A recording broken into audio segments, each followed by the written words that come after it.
The alley smelled like wet garbage and old beer when the first punch landed. Aria Bennett hit the brick wall so hard her teeth clacked together, and somewhere above her, past the ringing in her ears, past the wheeze of her own breath, she heard her ex laughing. Not a loud laugh, a small one. The kind a man makes when he's already decided how the night ends. Her hand clawed at the concrete. Her nephew was waiting for her 3 blocks away in a diner booth. A 6-year-old boy who hadn't spoken in a year, and she was going to die here. Then headlights. Before we go any further, if you're watching this, drop a like, hit that subscribe button, and tell me in the comments what city you're tuning in from. I want to see how far this story travels. Stay with me all the way to the end, because what happens in the next 2 hours is going to stay with you long after the screen goes dark. Let's begin. The diner on Fulton Street had a neon sign that only half worked, so at night it read OPE instead of open, and most of the regulars thought that was funnier than it had any right to be. Aria Bennett had been working the graveyard shift there for 11 months, and she could tell you exactly which booth springs were broken, which tiles on the floor tilted when you stepped on them wrong, and which customers tipped in quarters they'd dug out of their car ashtrays. She could also tell you, down to the minute, how long it had been since her sister died. 14 months, 3 weeks, 2 days. The math lived in her body now. It sat behind her ribs when she poured coffee. It pressed against her throat when she smiled at truckers who called her sweetheart.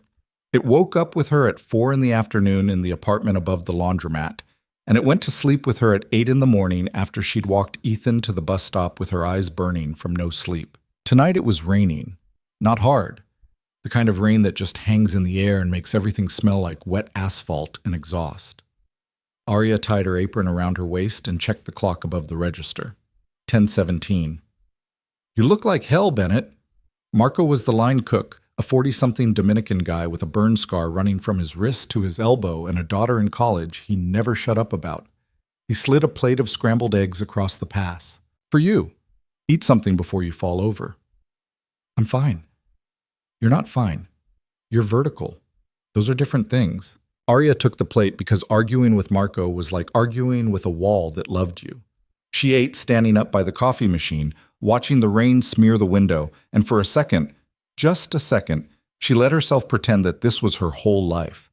Eggs, rain, a kitchen that smelled like bacon grease, a boss who yelled in Spanish at the radio when the Yankees lost. It wasn't a good life, but it was a quiet one. Then her phone buzzed in her apron pocket, and the quiet cracked in half. Unknown number. She knew who it was before she answered. She always knew. It had been 8 days since the last call, which meant he was sober enough to find a new burner phone but drunk enough to use it. She stepped out the back door into the alley, into the rain. "Don't call this number again, Derek." "Where's my son?" "Yeah."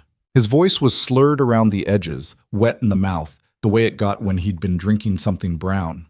Aria closed her eyes. Her free hand found the brick wall behind her and pressed flat against it, like she needed something to hold her up. "He's not your son. He's my blood. He's your nephew, and he's not yours. He was never yours. Maggie gave custody to me. You know that. The court knows that. Stop calling me. I don't give a damn what the court knows. You think some piece of paper, Derek, some piece of paper from some fat judge in a black robe is going to keep me from my family? You stole him, Aria. You stole him from me. Maggie was my sister, too. Maggie is dead because of you." She hadn't meant to say it. She'd sworn to herself she wouldn't say it. But it was out now, hanging in the wet air like smoke, and she couldn't pull it back. The line went quiet. For a long second, the only sound was the rain ticking against the dumpster lid and her own heart knocking against her ribs. She could hear him breathing. She could hear a TV on in the background. Some laugh track. Some sitcom with an audience that didn't know a man was about to do something terrible. "I'm coming to get him," Derek said, soft. "You hear me? I'm coming to get him, and I'm going to make you watch." He hung up. Aria stood there in the alley for a long time, the phone in her hand, the rain in her hair. She didn't cry. She hadn't cried in months. Crying was a thing other people did. People who still had the energy, the spare time, the luxury of a private room with a door that locked. She just stood there, counting her breaths, until Marco knocked on the back door and told her Table 9 needed a refill. She finished her shift. She didn't tell anyone about the call. The Lincoln Park neighborhood was the kind of place real estate agents called transitional, which was a polite way of saying the rent was cheap because the windows got broken sometimes. Aria's building was a 3-story walk-up with a laundromat on the ground floor, a vacant storefront on one side, and a check cashing place on the other. The elevator had been broken since she moved in. The hallway smelled like fabric softener and old cigarettes. She climbed the 2 flights of stairs at 5:15 in the morning, her feet aching in a way that had stopped being temporary about 3 months ago, and she found Mrs. Kowalski asleep on the couch with her reading glasses pushed up on her forehead and a paperback splayed open on her chest. Mrs. Kowalski was 71, a retired kindergarten teacher, and the only person in the building Aria trusted with Ethan. She babysat for $10 an hour and a plate of whatever Aria cooked on her day off. Most nights she fell asleep before Aria got home, but she never complained.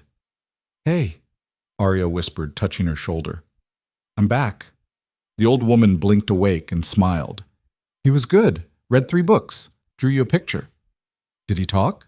The smile slipped just a little. "Not tonight, honey." Aria nodded. She was used to it. It had been a year and 2 months since Ethan had spoken a word out loud.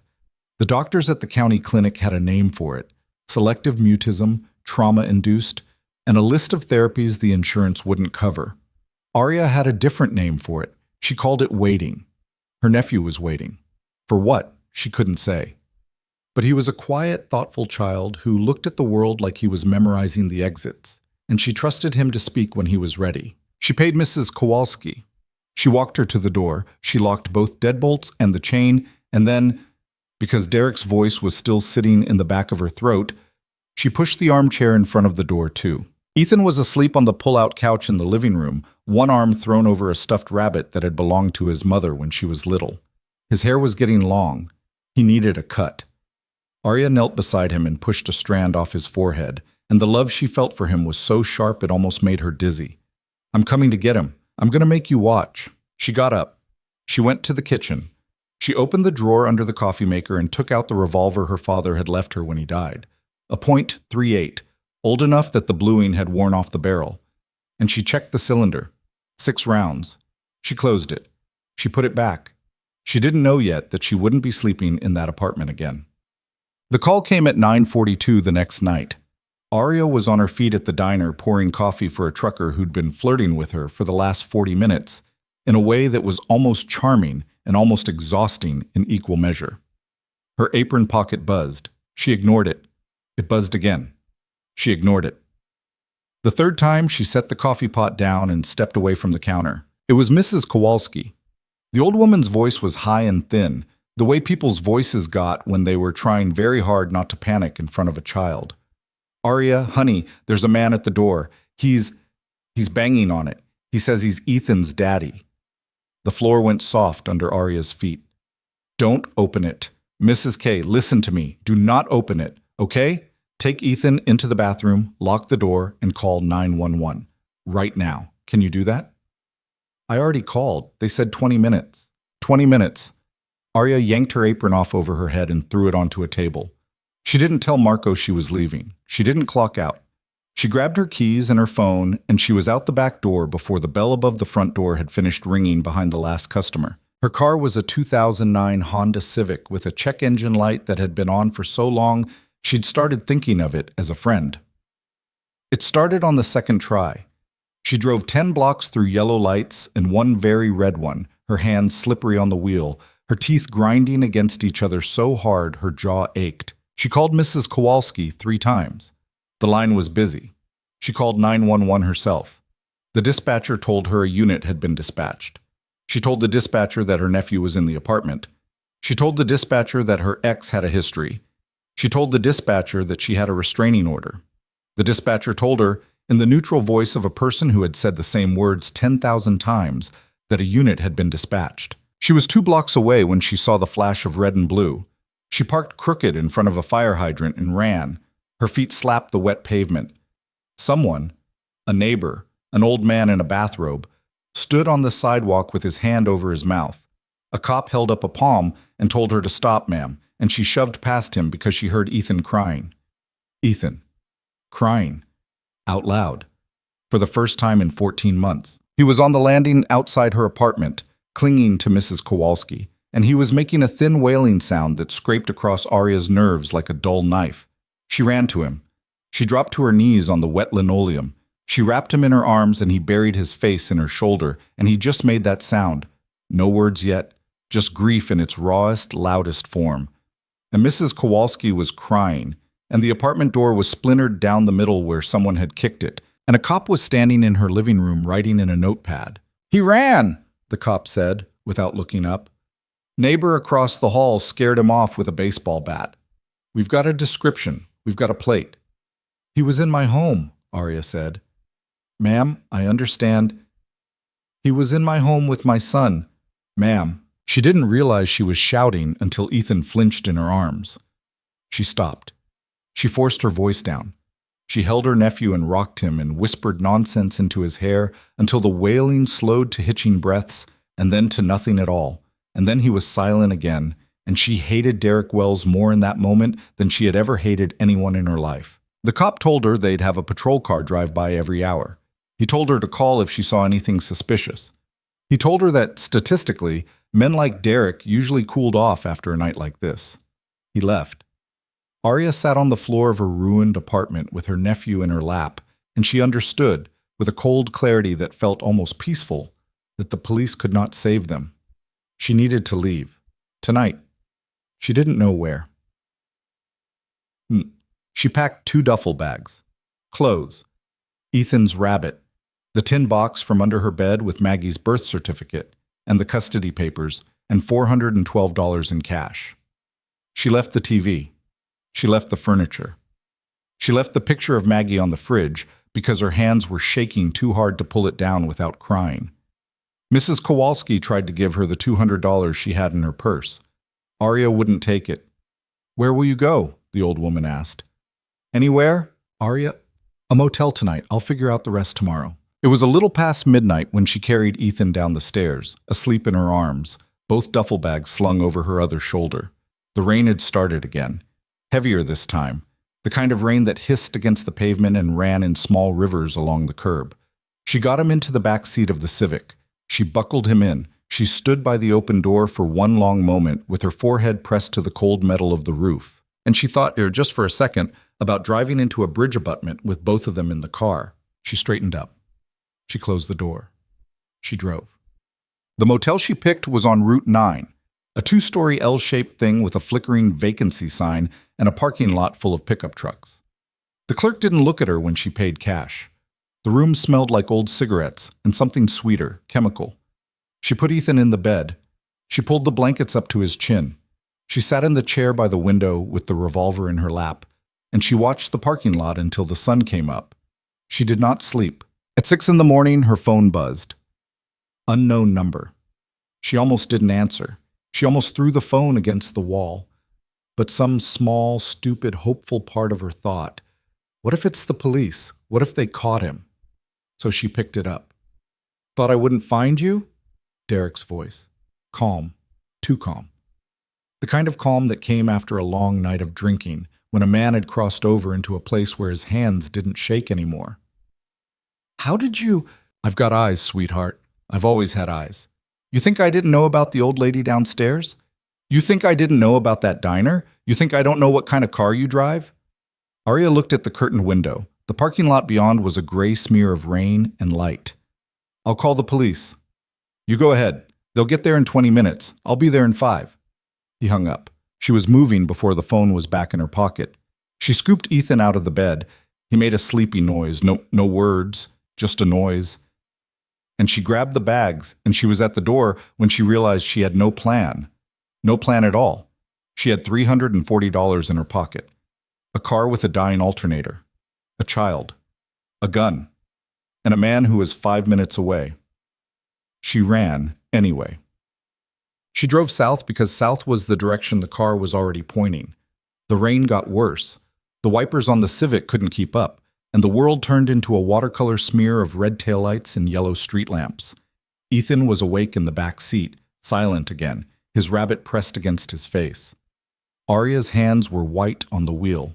She didn't know this part of the city. She'd taken an exit off the highway to lose anyone following her, and now she was on a road she didn't recognize, passing boarded-up buildings and a fenced-off lot full of rusting cars. The clock on the dashboard read 6:47 a.m. The sun should have been up. It wasn't. The storm was too thick. She pulled over behind a closed liquor store to think. She killed the engine. She leaned her forehead against the wheel. Aunt Ari. 2 words, small and hoarse and dry. Aria's head snapped up. She turned in her seat. Ethan was looking at her with his mother's gray eyes, and he was talking. For the second time in a year, he was talking. And he said, "I'm scared." Aria made a sound that wasn't quite a laugh and wasn't quite a sob. She reached back and grabbed his hand and she said, "Me too, baby. Me too. But I've got you. I've got you, okay?" He nodded. He squeezed her hand. And that was the moment the passenger window exploded. She didn't understand what had happened at first. There was just a crash of sound and a spray of glass. And then the taste of copper in her mouth. And then Derek was in the car, his arm through the broken window, his hand in her hair, yanking her sideways across the center console. Aria screamed. She kicked. Her foot hit the horn, and it blared across the empty lot like an alarm nobody was going to answer. Derek's face was inches from hers, red and wet with rain, his breath like cheap whiskey, and something rotten underneath. "Told you," he was saying, not shouting, just telling her, like they were having a conversation. "Told you I'd find you. Told you." Ethan, run. The back door didn't open. Child lock. She'd turned on the child lock 2 years ago and never turned it off. Ethan was trapped in the back seat, and his uncle was breaking into the front. And Aria clawed at Derek's arm with her nails, and she reached for the glove compartment where the revolver was, and her fingers brushed the latch, and then his other hand came through the window and hit her across the jaw, and the world went white. She was on the pavement. She didn't remember how. Her face was in a puddle, and the puddle was pink, and Derek had her by the collar of her jacket, and he was dragging her across the asphalt toward the back of a black SUV she hadn't even heard pull up. Her ears were ringing. Ethan was pounding on the inside of the car window and screaming words now, real words. "Leave her alone, leave her alone, leave her alone." And Aria tried to get her feet under her and couldn't. And the alley behind the liquor store was dark and narrow. And no one was coming. No one was coming. No one was... A car door slammed. Somewhere behind them. Derek froze. "The hell?" he said. Aria couldn't see. She was on her side, her cheek against wet pavement, and she could only see Derek's boots and the tire of the SUV. But she heard footsteps. Measured, unhurried, 2 sets of them. Expensive shoes on a wet surface, the click of leather heels. A voice she didn't know said, "Let go of her." It wasn't loud. It wasn't angry. It was the voice of a man who had never in his life needed to be loud to be obeyed. A voice with no edges, smooth as a river stone. An accent buried under a lot of years of being somewhere else. Derek laughed. It was the wrong laugh. It was the laugh of a man who didn't yet understand what he was looking at. "Mind your business, old man." "She is my business now." Aria managed to turn her head. She saw, through the wet strands of her own hair, 2 men at the mouth of the alley. One was enormous, 6.5 feet, built like a refrigerator, a black raincoat hanging off his shoulders. The other was smaller. Not by much. 6'1", maybe. Lean. He was holding a black umbrella over his head with one hand, and the other hand was in the pocket of a dark gray overcoat that looked like it cost more than Aria's car. She couldn't see his face, just a jawline, just the clean line of a cheekbone. "I said," the man repeated, still quiet, still smooth, "let go of her." Derek let go of her collar. Aria's head hit the pavement. She didn't care. She crawled. She got 2 feet before her arms gave out. She lay there, breathing wet gravel, and she watched. Derek pulled a knife out of his jacket. Of course he had a knife. He always had a knife. He flicked it open, and he started walking toward the man with the umbrella. And the man with the umbrella didn't move, didn't flinch, didn't even shift. The big man in the raincoat took 1 step forward, and the man with the umbrella raised a single finger, and the big man stopped. "Are you going to use that?" the man with the umbrella asked. Polite, almost curious. "Gonna cut your..." The big man moved. Aria didn't even see it.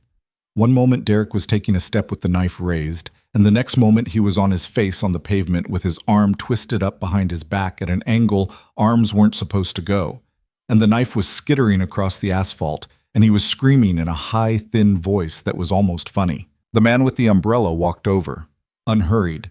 He stepped around Derek without looking at him, and he crouched down in front of Arya, and he tilted his head slightly to one side, studying her. She looked up. She saw his face for the first time. He was maybe 40, maybe a little older. Dark hair combed back from a high forehead, a few threads of silver at the temples. A straight nose, a mouth that didn't smile. Eyes the color of wet slate. Not kind, not cruel, just watching, the way a doctor watches a patient he hasn't diagnosed yet. There was a small scar at the corner of his left eyebrow, pale as a thread. He didn't touch her. "Can you stand?" Arya tried. She couldn't. "The child in the car, is he yours?" "My nephew." He nodded once, like she'd confirmed something he already knew. He turned his head a fraction of an inch. He said a word in a language Arya didn't speak. The big man grunted and bent and picked Derek up off the pavement by the back of his jacket like he was a bag of laundry. "Wait," Arya rasped. She didn't know why she said it. She didn't want Derek near her. She didn't want Derek breathing. But some part of her, some stupid, law-abiding, terrified part of her, said, "Wait. Wait, don't hurt him. The police will not come," the man with the umbrella said. Gently, like he was telling a child there was no Santa. "They have not come yet, and they will not come now. Don't hurt him." He looked at her for a long second. She couldn't read his face. "As you wish." He said something else in the other language. The big man dropped Derek. Derek hit the pavement and curled up and made a whimpering sound. The big man kicked him once, hard, in the ribs. Arya heard something crack, and then stepped away. The man with the umbrella was still crouched in front of her. "My name is Lucien Moretti," he said. "I'm going to take you and the boys somewhere safe. You do not have to trust me, but you do have to come." Arya's mouth was full of blood. Her vision was going soft at the edges. She tried to say something smart, something defiant, something like, "I don't go anywhere with strange men, not even the ones who stopped my ex from killing me in an alley." What came out was, "Why?" Lucien Moretti looked at her for a long, unreadable moment. Then he looked past her, at the broken window of the Civic, at the 6-year-old boy inside it, with his face pressed to the glass and his small hands flat against it. Something moved in his face, just once, just for a second. It was too fast to name, but it was there. "Because I can," he said. Then he stood up and said something to the big man, and the big man walked over to the Civic and gently, surprisingly gently, opened the driver's door and reached in and unlocked the back. Ethan didn't scream. Ethan didn't cry. Ethan looked at the big man and then looked at Arya on the ground, and when she lifted her hand 2 inches off the pavement and nodded, Ethan let himself be lifted out. Arya passed out in the back of a black SUV with her nephew's head on her lap, and a man she had never seen before sitting across from her, watching her with eyes the color of wet slate. The last thing she heard before the dark took her was his voice. Not to her, to someone on the phone. "Prepare the East Wing," he said, "and a doctor, quietly."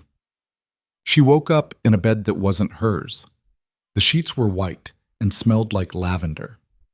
The ceiling was 12 feet high and had a medallion of plaster molding around the light fixture. The light fixture was a chandelier, an actual chandelier, a small one, but still. Arya sat up too fast and the room swam. Her face throbbed. She put her hand up and felt a row of butterfly bandages along her cheekbone and a bigger bandage at her temple. Her ribs ached. Her lip was split. She was wearing a t-shirt that wasn't hers, soft, gray, oversized, clearly a man's. "Ethan, he's fine." She jerked her head to the side. Lucien Moretti was sitting in a chair by the window. He had a book in his lap. He'd changed clothes. A dark sweater now, no jacket, sleeves pushed up to his elbows. His forearms were tan and corded and had a tattoo she couldn't read on the inside of one wrist. He didn't look up from the book. "He is asleep, in the next room. A woman named Sophia is with him. She raised 4 boys of her own. He has not been harmed. He has not been frightened since we arrived. He asked for you once, then he slept." "Where?" "My home." "Where is your home?" He closed the book. He set it on the table beside him. He finally looked at her. Does it matter?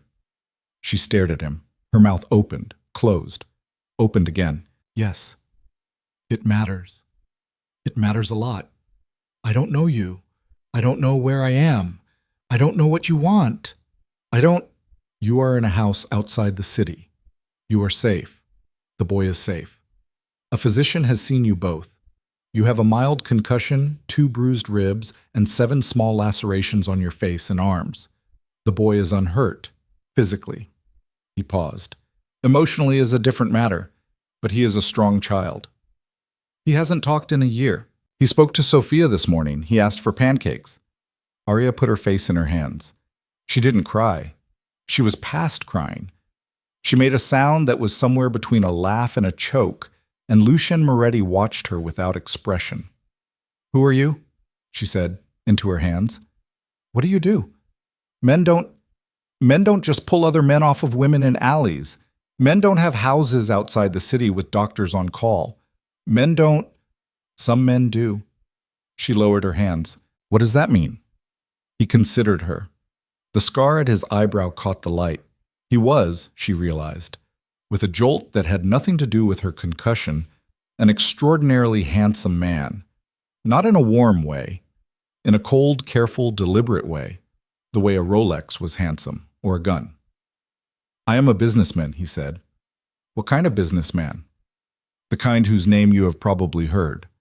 I haven't heard your name. A small, brief movement at the corner of his mouth. Not a smile. The ghost of one. That is because you are not the kind of person who would have heard it, and I prefer it that way. Arya's hands were shaking. She pressed them flat against the blanket. I can't stay here. You may leave whenever you wish. Where's my car? Being repaired. Your window was broken. I don't want it repaired. I want it now. I want my bags, I want my nephew, and I want to leave. Of course. He didn't move. Miss Bennett. How do you know my name? Your wallet was in your jacket. I looked. I apologize for the invasion. I needed to know whom I was treating. Miss Bennett is fine. Miss Bennett, you may leave. I will have a car brought around. I will have your nephew woken. I will have your belongings returned. However, he leaned forward just slightly. His eyes held hers. Before you do, I will tell you 3 things, and then you may decide. She didn't say anything. He took that as permission. 1. The man who attacked you will not trouble you tonight. He is in a hospital. He will live. He will be there for some time. However, he has friends. He has family. He has a brother, I believe, in a town called Hartwell, who has a record for assault. These people will come looking for him, and then they will come looking for you. Arya's stomach turned over. 2. The police in your precinct will not help you. I say this not as an opinion, but as a fact. I have reviewed your file. You have filed 4 reports in 14 months, 2 restraining orders. Neither was enforced. The officer who responded to your home last night is named Sergeant Brennan. He has logged your case as a domestic dispute. He will not pursue it. She stared at him. You reviewed my file? In 8 hours? How? 3. He held up a hand. Not a rude hand, a patient one. 3. Your nephew. He is the reason you have not run before. He is the reason you have not called your mother in Oregon. He is the reason you still live in the apartment above the laundromat, which you hate. He spoke today for the first time in over a year, in a house where he feels safe. Whether that means anything to you is not for me to say, but I would be remiss if I did not mention it. Arya's throat closed. She thought, he knows about my mother. He knows about the laundromat. He knows about Ethan. He knows everything. She thought, I should be terrified. She was terrified, but under the terror, underneath it, she felt something else. A kind of stillness. The stillness of standing in the eye of a hurricane.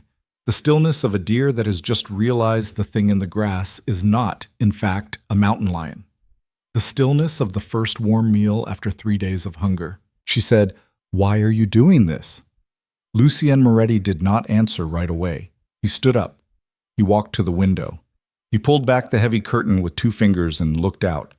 And in the gray morning light, she could see the shape of him more clearly.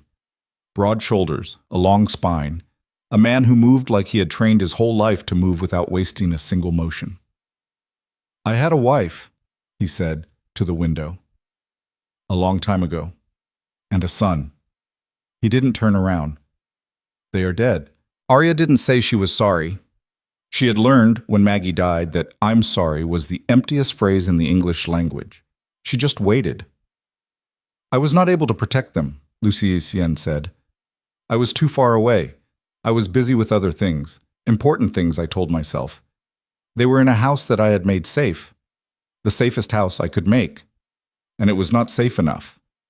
He let the curtain fall. He turned back to her. "I do not make a habit of driving through alleys at dawn, Miss Bennet. I was returning from a long night. I saw a man drag a woman by her hair. I heard a child scream. I made a choice. If I had driven past, I would have known, for the rest of my life, that I had driven past. I have enough things to know, for the rest of my life. I did not need another." He walked to the door. He stopped with his hand on the handle. "You may leave in the hour. I will have your car brought around, and I will have a man drive you and your nephew wherever you wish to go. Or," he paused, "you may stay. Not forever, not as a guest. As a guarded party. The East Wing is private. You will not see me unless you wish to. There is a kitchen, a garden, a room for the boy with a window that looks at the pond. A woman will come to teach him, if he wishes. A physician will continue to see you both until you are well." "For how long?" "Until the danger is past. And after that? After that you go. With money, if you need it. With a job, if you want one. With my word that no one will ever find you again unless you choose to be found." Arya stared at him. "Why?" she said again. Her voice cracked. "Why are you doing this for me? I'm nobody. I'm a waitress with a kid and a broken car and a psychopath ex. I'm nothing to you." Lucia Moretti turned the handle. He opened the door. He paused in the doorway, and the hallway light caught the side of his face, and she saw, for the first time, that he was tired. Bone-deep tired. The kind of tired that wasn't about sleep. "Miss Bennet," he said, "you are not nothing. No one is nothing. But I will admit, the boy reminds me of someone. That is my weakness, not yours. I have offered. You will decide." He stepped out. He closed the door behind him softly, the way a man closes a door in a hospital. Pooh. Arya sat in the bed for a long time. She listened to the house. It was quiet. Not empty quiet, just controlled quiet. Somewhere, far away, she could hear a woman laughing, a pan being set down on a stove, a door opening and closing. The ordinary sounds of a place where people lived. She thought about her apartment, the splintered door, the plaster dust on the floor, the picture of Maggie still stuck to the refrigerator with a magnet shaped like a slice of pizza. She thought about Mrs. Kowalski, paying for her own locksmith out of her Social Security check. She thought about Sergeant Brennan writing domestic dispute in a notepad. She thought about Derek's brother in Hartwell. She thought about Ethan, asleep in a bed in the next room, having asked out loud for pancakes. Pancakes! Arya put her face in her hands, and this time she did cry. Not hard. Not long. Just enough to let something out. Just enough to make room for what came next. Then she got up. She found her jeans folded on a chair by the bed. Clean. No blood. A pair of slippers on the floor. She put them on. She walked to the door. She opened it. The hallway was wood and pale gray walls and framed black and white photographs of places she didn't recognize. A harbor. A bridge. A village on a hill. A young woman in a gray dress was standing at the end of the hall. She looked up when Arya came out. "Miss Bennet, he is in the kitchen if you would like to see him." "Ethan?" "Yes." "Can you take me?" "Of course."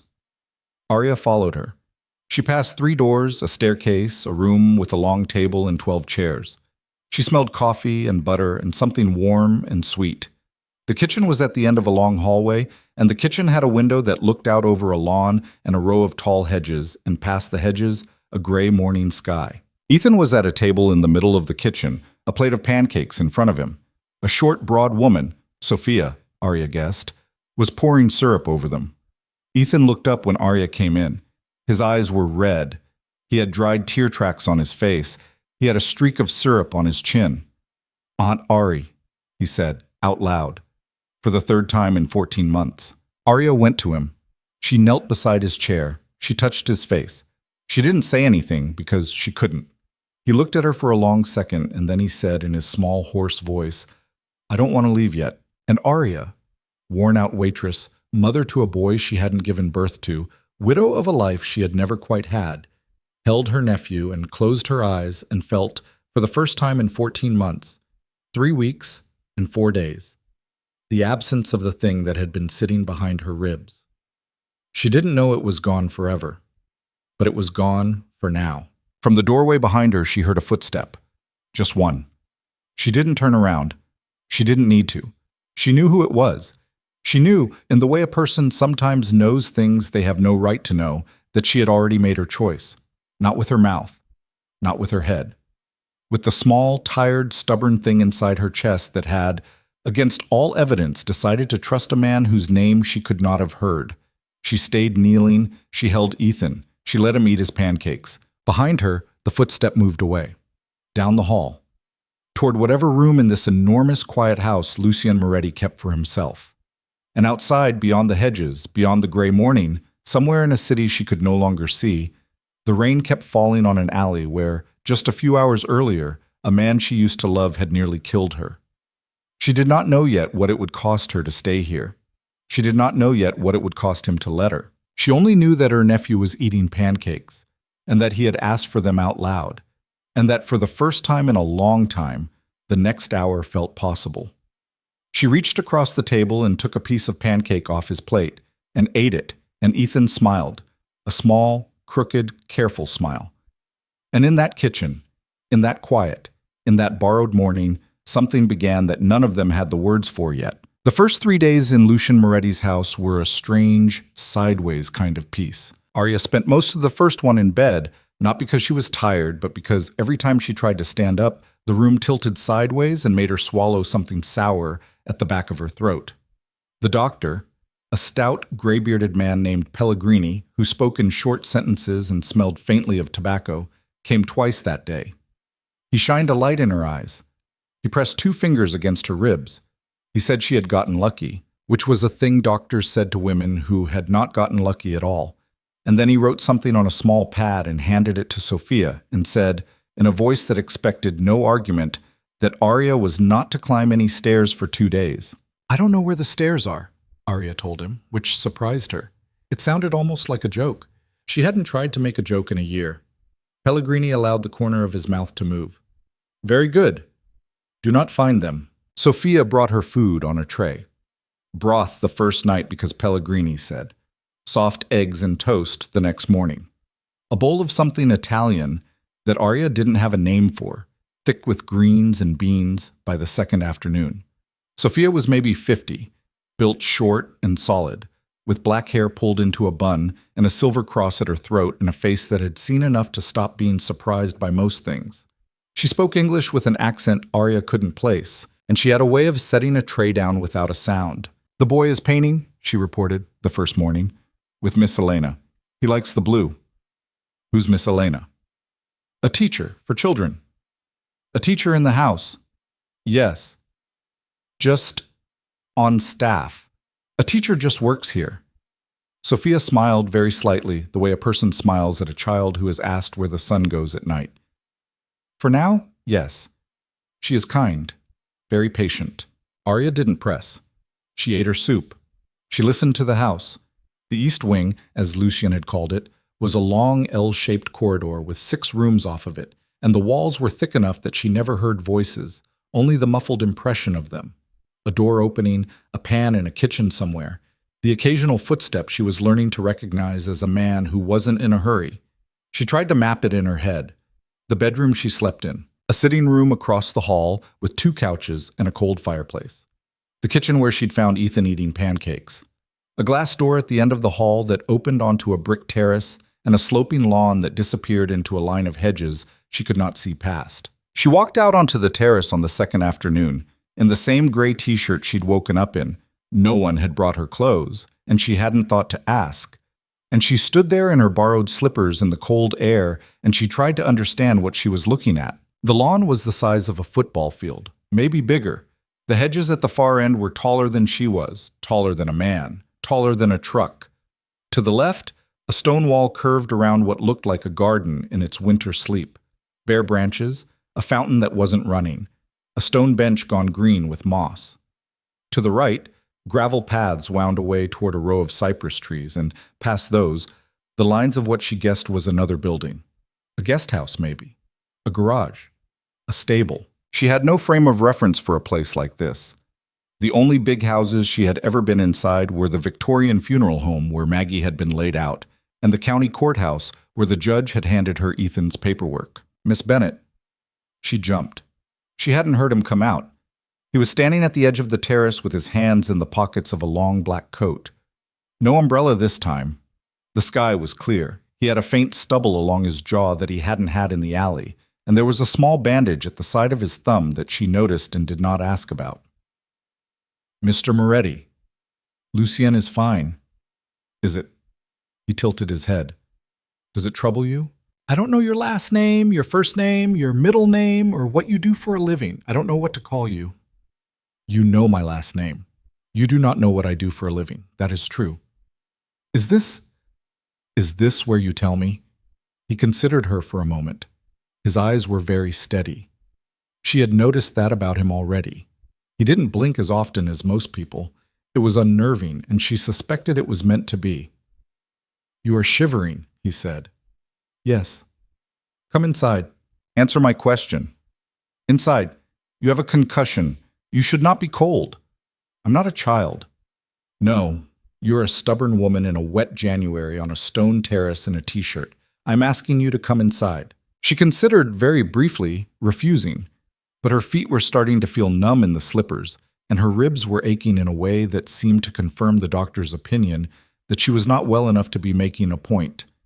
And she hated him a little, this man in his long coat with his beautiful shoes, this man who said stubborn like he had been watching her for years. So she walked past him without looking at him, and she went back inside, and she let him close the door behind them both. He followed her into the sitting room. He sat on one of the couches, one ankle crossed over the opposite knee. She took the chair. She pulled a blanket that had been folded on the arm of the chair across her lap. I import olive oil, he said. She stared at him. Among other things. Other things. Wine, textiles, some medicines, electronic goods. And that's legal? The oil and the wine are legal. The textiles are largely legal. The medicines are sometimes legal. The electronic goods depend on the country of origin and the country of destination. And what else? What do you mean? What else do you do? You didn't pull a man off of me in an alley at 5 in the morning because you import olive oil. There was a long silence. He looked at her. She looked back. I resolve disputes, he said. Whose? Other men's. Other men who import olive oil. A very small, very brief smile. Other men who do many things. Are you a gangster, Lucien? He didn't answer right away. He was looking at her the way a chess player looks at a board he has been winning for 20 moves and just noticed something. When he did speak, it was slow, careful, and without heat. That is a word from movies. It is a short word for something that is not short. I do not use it. But if you're asking me whether the men who work in my house carry guns, the answer is yes. If you are asking whether I have had people killed, the answer is yes. If you are asking whether I am a dangerous man, the answer is yes. If you are asking whether I will ever be dangerous to you or to the boy, the answer is no. She felt the blood leave her face. She felt it come back. She had known. Of course she had known. A man did not keep a doctor on his estate. A man did not have a house with 6 bedrooms in an east wing that no one else apparently used. A man did not know, 8 hours after meeting her, about a precinct file and a cop named Brennan. She had known. But knowing and hearing were different things, and she sat in the armchair with the blanket across her knees, and she tried to think of what she wanted to say. My nephew is in there, she said finally. Her voice didn't shake, but it was close. Painting, with a teacher you employ, in the house of a man who, by his own admission, has had people killed. Yes. What am I doing here? That is your question to answer, not mine. Don't do that. Do what? Don't philosophy me. Don't turn it around on me like it's a riddle I have to solve. I didn't bring me here. You brought me here. So tell me, what am I doing here?" He was quiet for a long time. He uncrossed his leg. He set both feet flat on the floor. He leaned forward, elbows on his knees, and looked at the rug between them. "You are here because a man was going to kill you, and I did not want him to." He raised his eyes. "That is not a riddle. That is the truth. And you help people out of the kindness of your heart." "No, I do not think I have a kind heart. I think I have a heart that remembers things." "That is not the same." Arya sat with that for a moment. "What does it remember?" He didn't look away. "A son of my own, around the boy's age, gone now. I mentioned this. I will not mention it again." She waited. He stood up. He walked to the window. Outside, the lawn had gone from gray to silver as the clouds moved. She watched his back and understood, with a sort of low and unwilling sympathy, that he was a man who could not hold eye contact with certain kinds of truth. "Mr. Moretti." "Lucienne. Lucienne, I want to see Ethan."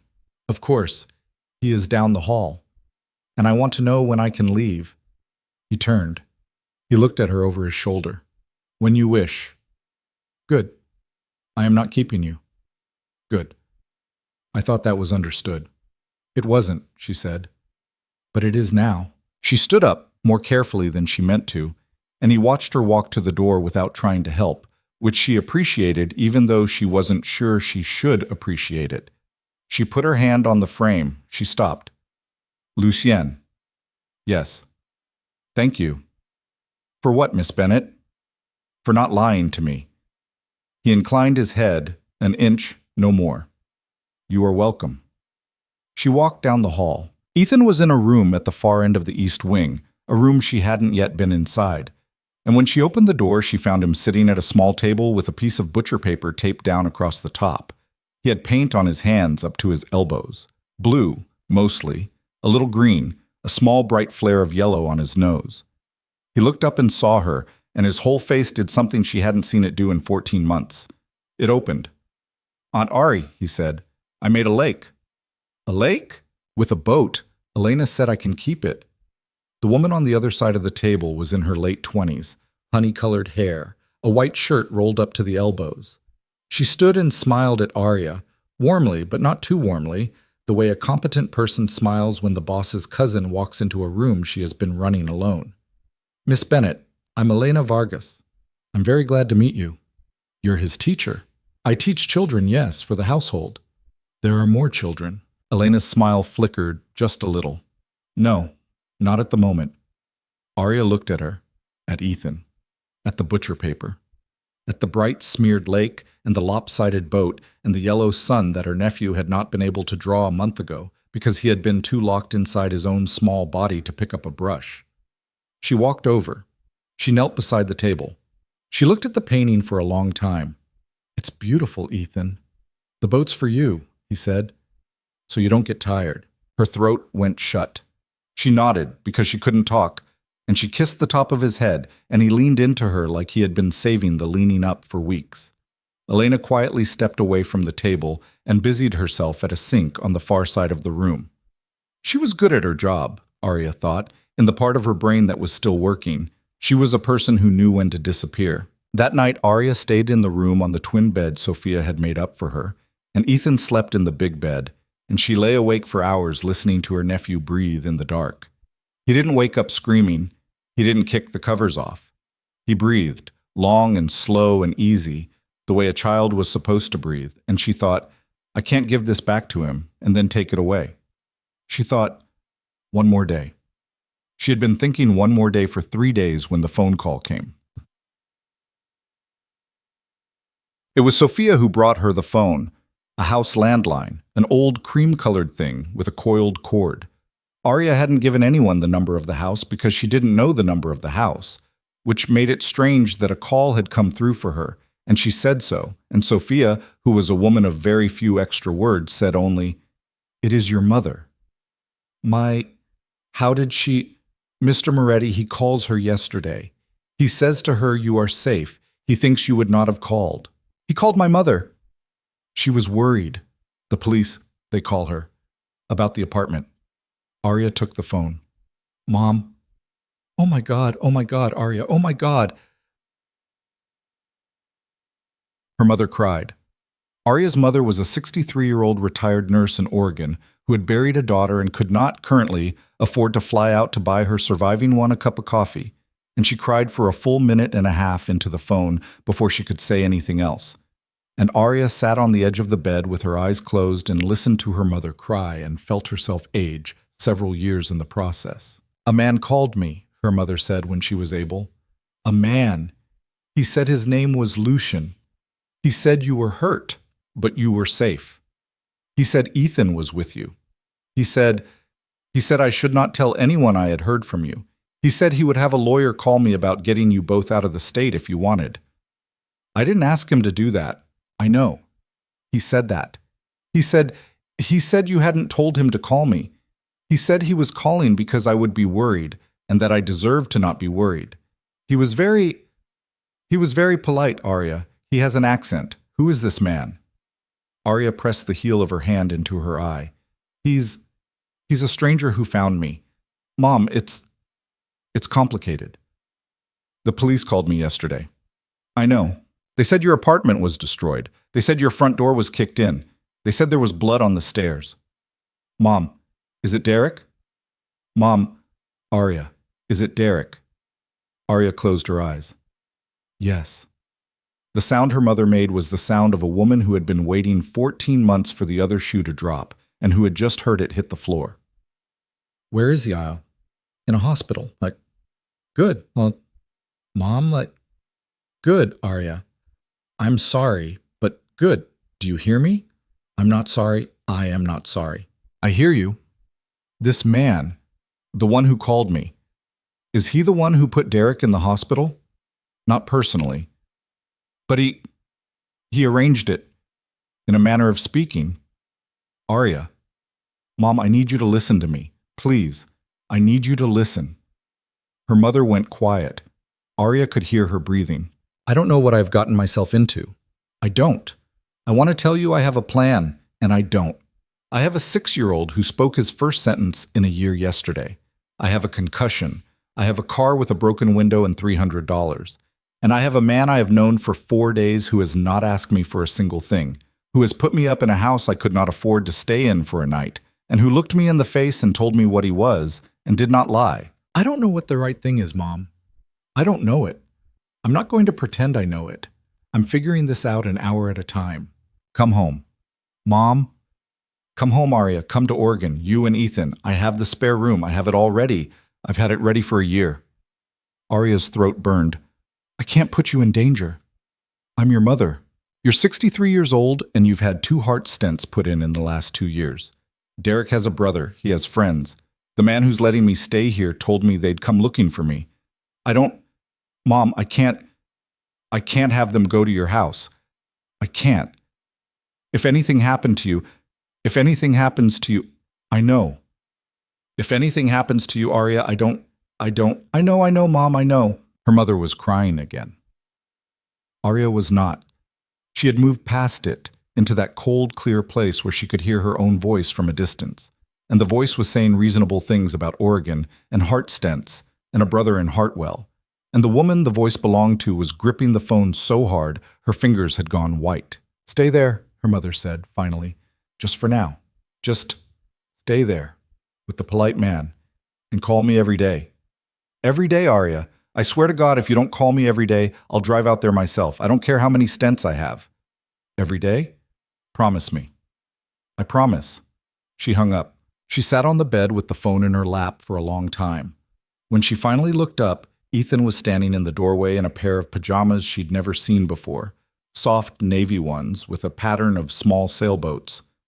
And he was holding his rabbit under one arm. And he was watching her. Are you sad? He said. A little bit, baby. Just a little bit. Because of Grandma? No, Grandma's okay. I was just talking to her. He came into the room. He climbed up onto the bed beside her. He leaned his head against her shoulder. She put her arm around him, and he smelled like somebody else's shampoo. Something expensive, something with rosemary in it. And she thought, he has been bathed in another man's house, with another man's shampoo, and he smells like a child who is being looked after. Aunt Ari, he said. Yeah. Mr. Moretti said I could feed the ducks tomorrow. The ducks? On the pond. There's a pond. He said I could. Did he? He said only if you said yes. Arya looked down at the top of her nephew's head. Okay, she said. You can feed the ducks. Can you come? Yes. I'll come. The pond was past the cypress trees, at the bottom of a long slope of winter grass. Arya had not seen it before. She saw it the next morning, walking down the gravel path in a wool coat Sophia had put in her closet overnight, without explanation, holding Ethan's gloved hand on one side and watching Lucien Moretti walk on the other side of her nephew on the other. Lucien was carrying a brown paper bag. Stale bread, he had said at the door. Not a lot. Too much is bad for them. You feed ducks, Arya had said. I do not personally feed ducks. I am, however, told that stale bread is what one uses. Who told you? Sophia. Sophia, who is a professional duck advisor. Sophia is a professional most things. The cold was bright and sharp. Arya could see her breath. Ethan was practically running, tugging on both their hands, and Arya, for the first time since she had arrived at the house, let herself look at Lucien Moretti without looking away. He had on a charcoal coat and a scarf the color of dried blood, and he was walking with his free hand in his pocket, and he was matching his stride to Ethan's in a way that looked completely unconscious. His face was turned a little toward the boy, not watching him exactly, just oriented to him. The way a person stands close to something fragile they do not want to drop. The ducks were on the far side of the pond, clustered in a patch of reeds. When Ethan let out a small yell and broke into a run, they paddled in formation toward the shore with the slow dignity of animals who had been bribed by humans many times before. There are 8, Lucien said. You counted them. I have walked past them many times. You have a pond with ducks you do not feed. I have a pond with ducks other people feed. He handed Ethan the bag. Small pieces. Throw them where you can see them. Do not try to touch any of the ducks. They are rude. They're rude? Ethan looked up at him with enormous eyes. Very rude. They will bite. They will chase. They will hiss. You will think they are sweet, and then you will try to pet one, and you will learn something about yourself and about ducks. Ethan laughed. It was a small, high, delighted laugh. It lasted maybe 2 seconds. Arya had to turn her face away because she hadn't heard her nephew laugh since Maggie had died, and she hadn't realized until just that moment how badly she had needed to. Lucien stood beside her. He watched Ethan tear a piece of bread and hurl it too hard, so it landed on top of a duck's head. He'll learn, Lucien said. Yes, he is a good child. Yes, he's a good child. My son was 9. She turned to look at him. He wasn't looking at her. He was watching Ethan. I do not say it to compare or to ask anything of you. I only say it because it is easier to tell you while the boy is throwing bread at a duck. My son was 9. His name was Matteo. He liked a particular kind of orange soda that is difficult to find in this country. He was afraid of spiders. He could not whistle, though he tried very hard. He died with his mother in a car. A man had paid another man to do it. The man who paid is no longer alive. The man who did it is also no longer alive. That is as much of the story as there is. Arya stood very still. Lucien, I do not want your pity or your comfort. It is not why I told you. I tell you so that you know why I stopped in an alley. I tell you so that you understand I am not doing this out of a wish to have a family around me again. I am doing it because a child screamed, and a woman was bleeding, and I have already been the man who was too late once in my life. I did not wish to be that man twice. I didn't think you were, she said softly. I wondered for about an hour after the first day, but I stopped wondering. Why? Because you haven't touched me. His mouth moved faintly. That is a very low bar, Miss Bennet. I know, but it's the bar I've lived at. He looked at her then, full in the face for the first time that day. His eyes were that same wet slate, and they were tired, and they were not cold. And Arya realized with a low pulse of alarm that she was in more danger from this man than she had known. Not the danger she'd been worried about, not a knife in the dark, but a slower and quieter danger that had to do with a good coat and a brown paper bag, and the word Mateo. "Look, Aunt Ari," Ethan yelled. "He ate it." "I see, baby. He ate it right out of the water." "That's what they do, honey." She was grateful for the interruption. She thought Lucien was grateful too. They stood there for another 20 minutes while Ethan distributed his bread with the gravity of a priest giving communion. Lucien gave small instructions. "That one is smaller. Try to give it to her first. No, do not step on the mud. It is frozen on top and wet underneath." Arya listened and understood, dimly, that she was watching a man who had decided to do a thing he had not done in a long time. She understood also that she was going to remember this half hour for the rest of her life. She didn't know yet in what key, but she knew it would stay. On the walk back up the slope, Ethan got tired, and Lucien, without making any show of it, picked him up and carried him against one shoulder. Ethan's head dropped onto the collar of the charcoal coat within 30 seconds. He fell asleep before they reached the terrace. At the door of the east wing, Lucien shifted the sleeping boy in his arms. "I will carry him to his bed. I can take him. You have bruised ribs. I can take him." He didn't argue. He simply bent and transferred Ethan to her, very carefully, and she took the weight, and her ribs did scream, and she didn't let her face show it because she wasn't going to lose that particular round. Lucien watched her walk into the house. She felt him watching. She didn't turn around. That night, a man was shot outside a bar in Hartwell. Arya did not learn this until the next morning, when she was eating toast in the kitchen and Sophia brought her a small stack of papers, newspapers she realized, printed out, 3 articles from 3 different local sources, and set them beside her plate without comment. The man was Derek Wells's brother, Roy, 34. A history of arrests for assault and aggravated battery. 2 DUIs, a brief stint in a county jail for violating a protection order filed by his ex-girlfriend, the protection order having involved, among other things, the breaking of said ex-girlfriend's jaw. The articles said he had been shot in the parking lot of a bar called the Rusted Horseshoe at 11:42 p.m. by a person or persons unknown, in what local police were describing as a possible gang-related incident. He was alive. He was in critical condition. He was not expected to speak to investigators for some time. Arya read the articles twice. Then she got up. She left her plate on the table. She walked out of the kitchen, down the east wing, across the front hall, which she had never been in before, and which was about the size of her old apartment, and down a long corridor Sophia had once, in passing, called the library side. She knocked on the first door she came to. A man she had not seen before opened it. She didn't know his name, and she didn't care. "I need to see Lucien." "Mr. Moretti is in a meeting, ma'am." "I need to see Lucien now." Something in her face must have been enough. The man, broad-shouldered, gray-suited, a faint scar across the bridge of his nose, studied her for a beat, then said something low into a small radio at his cuff, and a moment later he stepped aside. She walked past him. She walked the length of the corridor. A second man opened a second door. A room opened up before her. A long room. An enormous oak table. A fireplace with a fire actually going. 4 men seated around the table, and 1 man standing at the head of it with his hand on the back of a chair. Lucien, in a black sweater, sleeves pushed up, the tattoo on his inner wrist clearer now in the firelight. She still couldn't read it. A numeral? A letter? A symbol from a language she didn't speak. The 4 men at the table turned to look at her. "Out," Lucien said to them. They got up. One of them said something in Italian under his breath. Another looked her up and down in a way she did not appreciate. They filed past her. The door closed behind them. "Sit down, Miss Bennett." "No." "Sit down." "You shot him."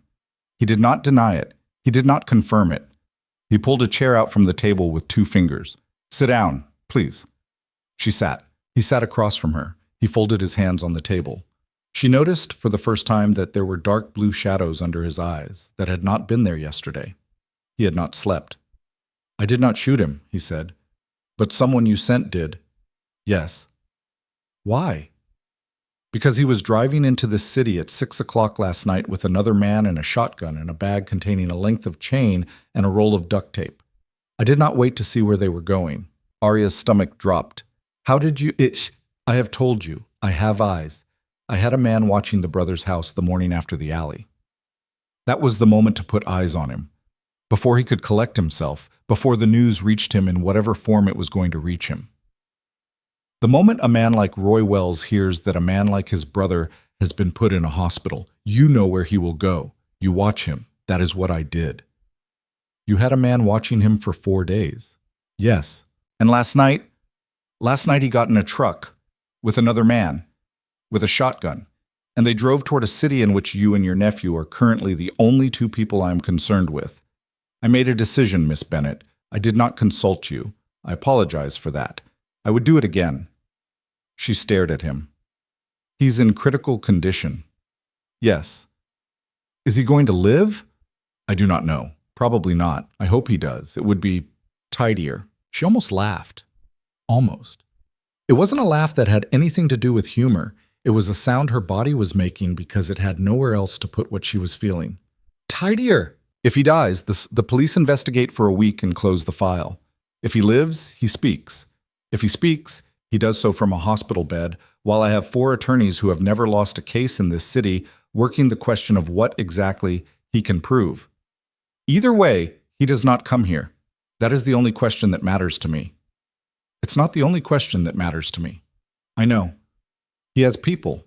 That article said he had friends. They are being spoken to.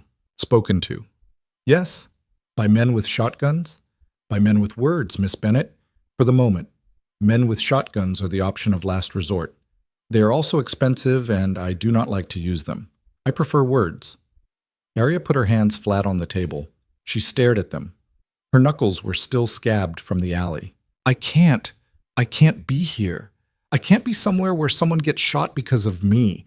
I can't be somewhere where 4 men in a room decide the future of another man and whether he speaks or not. I can't be. I'm a waitress. I'm a waitress from a laundromat building. You are alive. That's not. You are alive. Your nephew is alive. He is sleeping upstairs in a warm bed, and he laughed yesterday at a duck.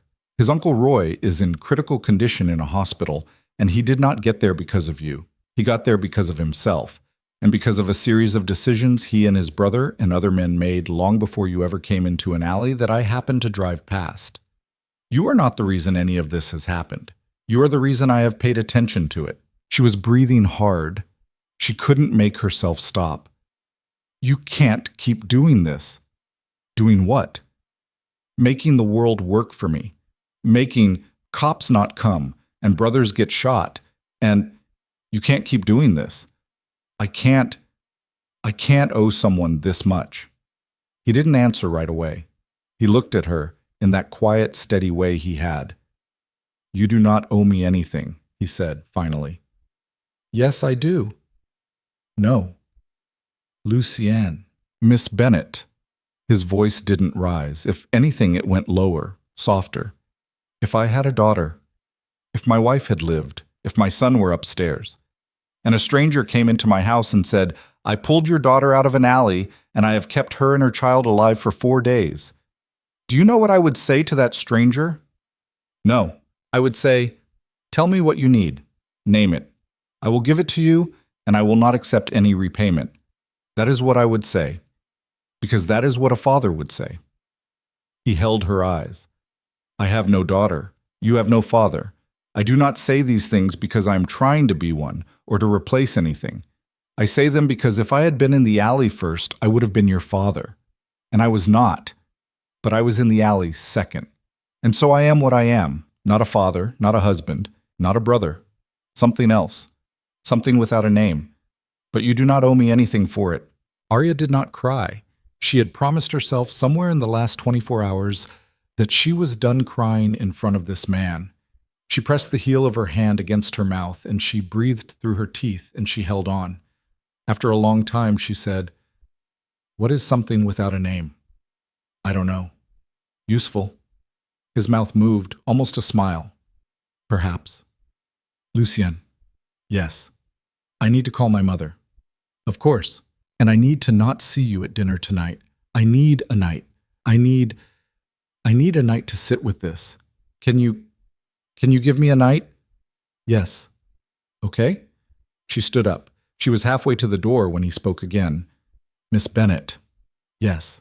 I did not like that you walked into this room without waiting. There are men in this house who do not know you. Some of them are jumpy. I would prefer you did not do it again, not because you have no right, because I would prefer that you remained unharmed. May I have your word?" She turned at the door. She looked at him across the oak table. The fire crackled behind him.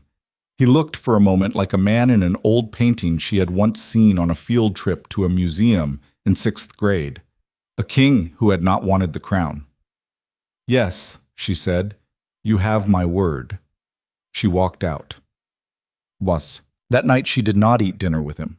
Sophia brought food to the East Wing. Arya sat at the small kitchen table with Ethan and let him tell her, at great length, the names he had given the ducks: Mr. Bread, Miss Bread, Baby Bread, Bad Duck, the father. And she laughed in all the right places, and she cut his meat into small pieces, and she watched his small face, and she let herself understand for the first time what she was going to do. She was not going to leave yet. She was going to let her nephew name ducks. She was going to let her ribs heal. She was going to let a man whose last name she had only just learned pay for a doctor who knew how to treat a concussion, and a teacher who knew how to get a 6-year-old to paint a lake with a boat in it for a tired ant, and a housekeeper who brought warm bread without being asked. She was going to stay. Not forever. Not as a guest. As something without a name. And she was going to be very, very careful about the slate-colored eyes. Later, after Ethan was asleep, she walked out onto the terrace one more time. The wind had come up, and the lawn was silver again under a bright half-moon, and down at the bottom of the slope she could just make out the pond, flat and black and quiet. The ducks were in their reeds. The fountain in the garden was still dry. The hedges were still taller than a man. And inside somewhere, several rooms away, in a part of the house she had only been in once, a man she had just begun to know was, she suspected, also not eating dinner. She stood with her hands in the pockets of a coat that wasn't hers, under a sky that she had never in her life seen from a lawn she could never in her life have afforded, and she thought, I am not going to be the same person who walked into an alley 4 days ago. I do not know who I am going to be instead, but I am not going to be her. From somewhere behind her, across the lawn, a single light went on in an upstairs window on the other side of the house. It stayed on for a long time. It did not go off before she went inside. She closed the terrace door behind her.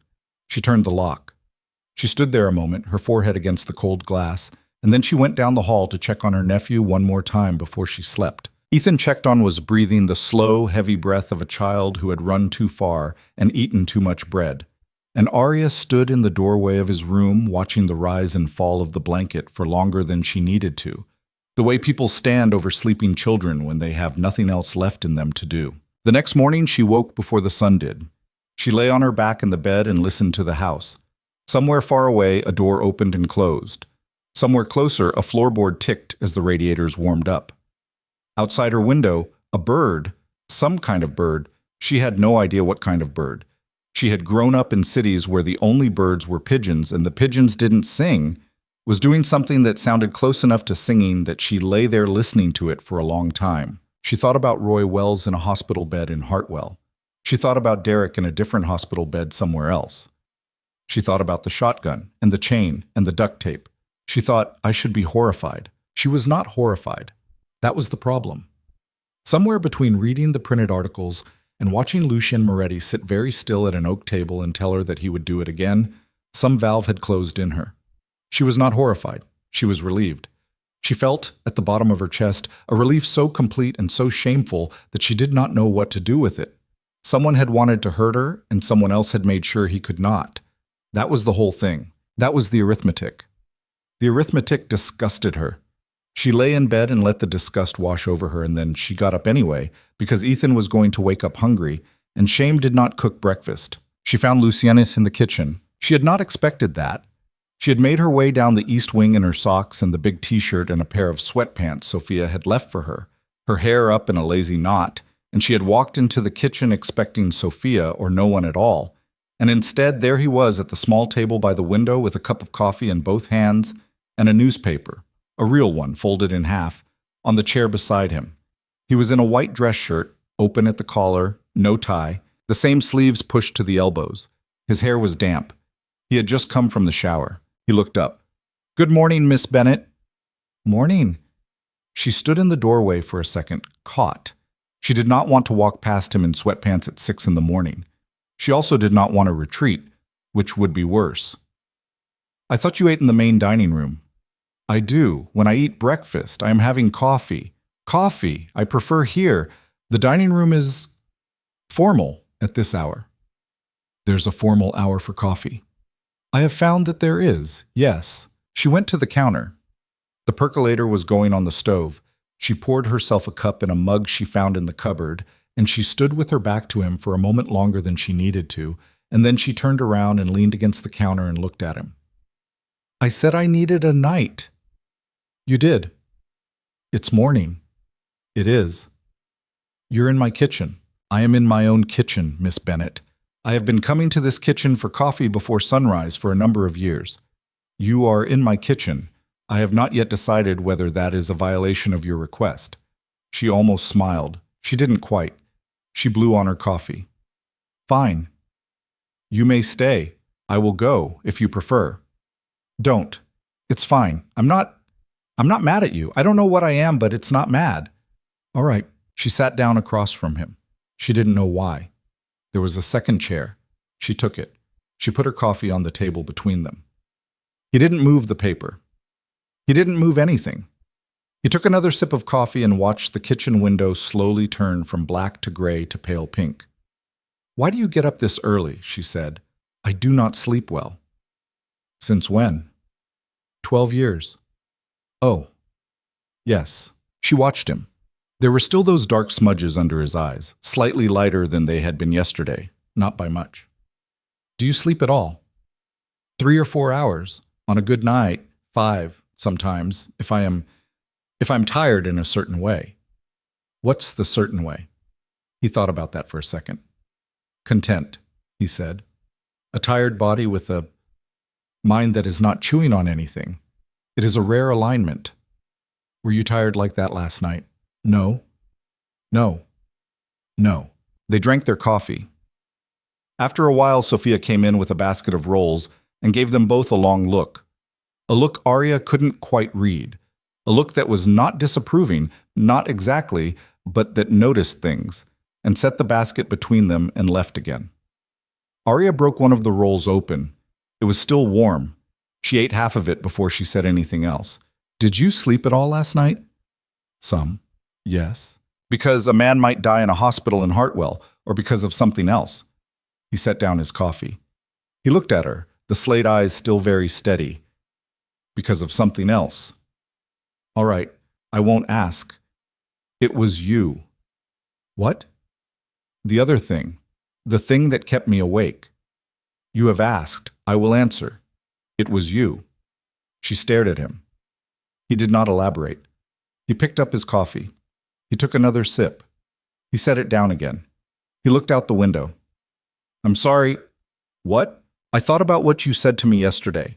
That I cannot keep doing this. That you cannot owe me this much. It is a reasonable thing to think. I thought about it for a long time. I came to the conclusion that you were right, but not in the way you think. You should not keep owing me. That is correct.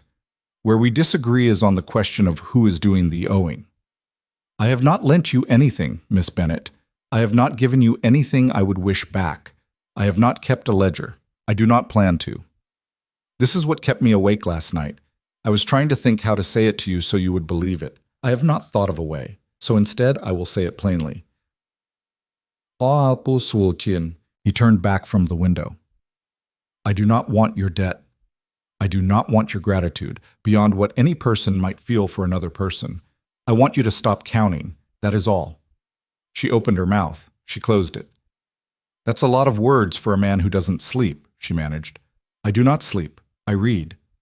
That is a lot for before sunrise. I apologize. Don't apologize. You wanted a night. I gave you a night. Now it is morning.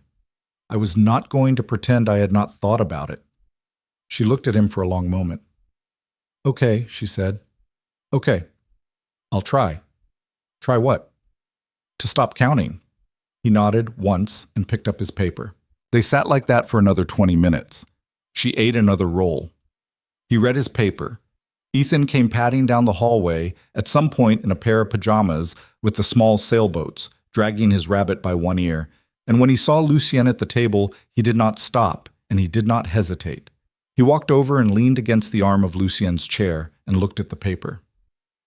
"What are you reading?" Ethan said. "The news."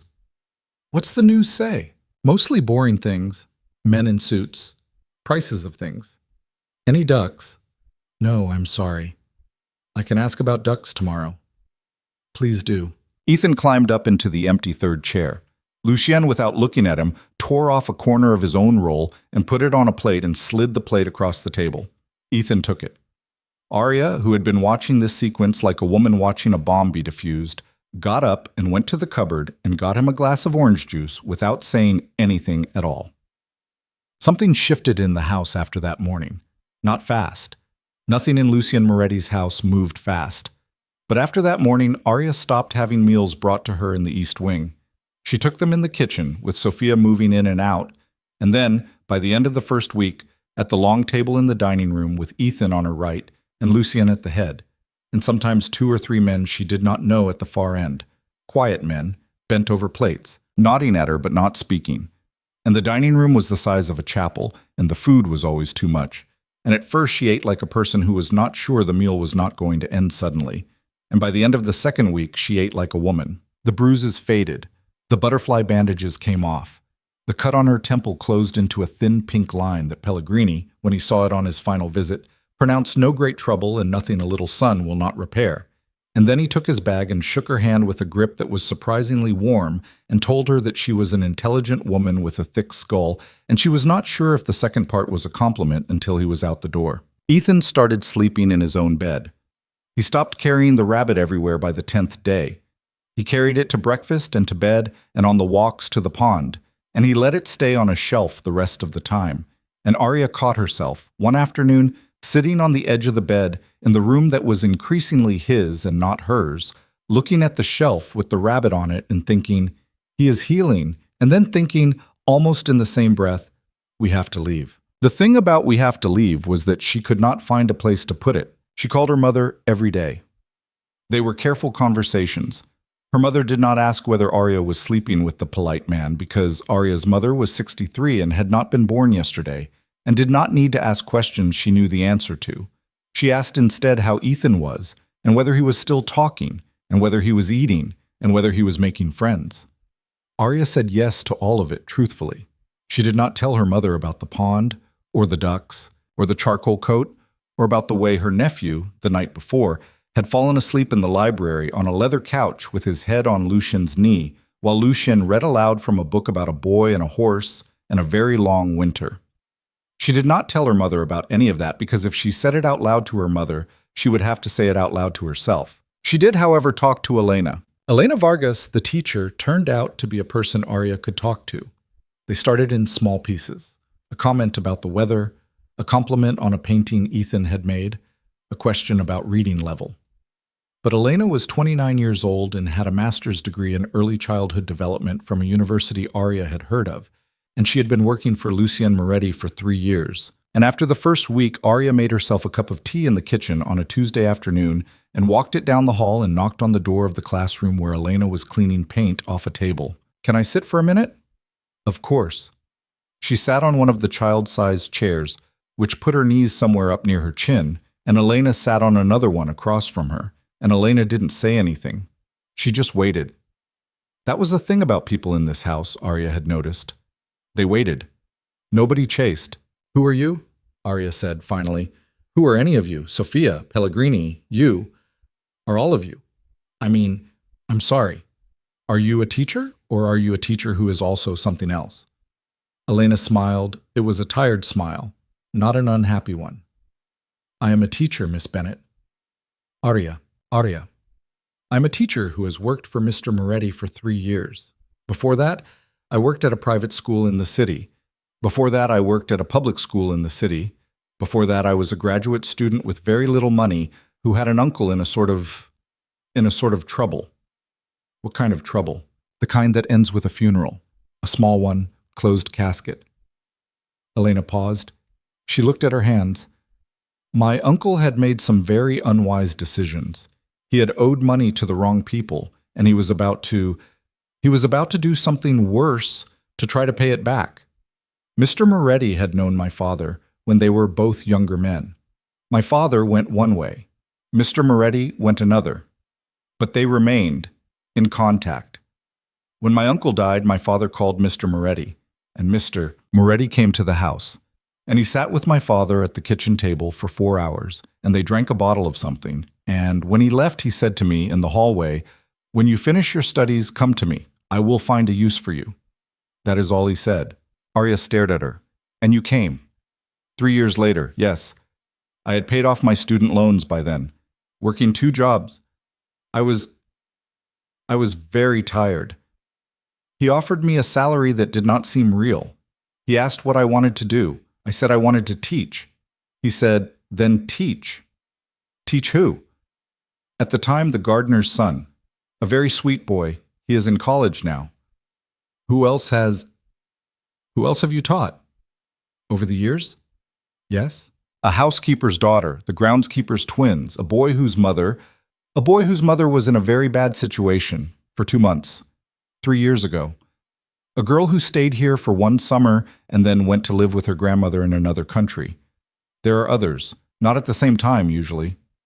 Arya looked at her. So Ethan isn't the first. No. He's just the most recent. He is the only child in the house right now, but he is not the first child who ended up in this house because someone was in trouble. No. Arya set her tea down on the little child-sized table. Her hands were shaking. She did not know why her hands were shaking.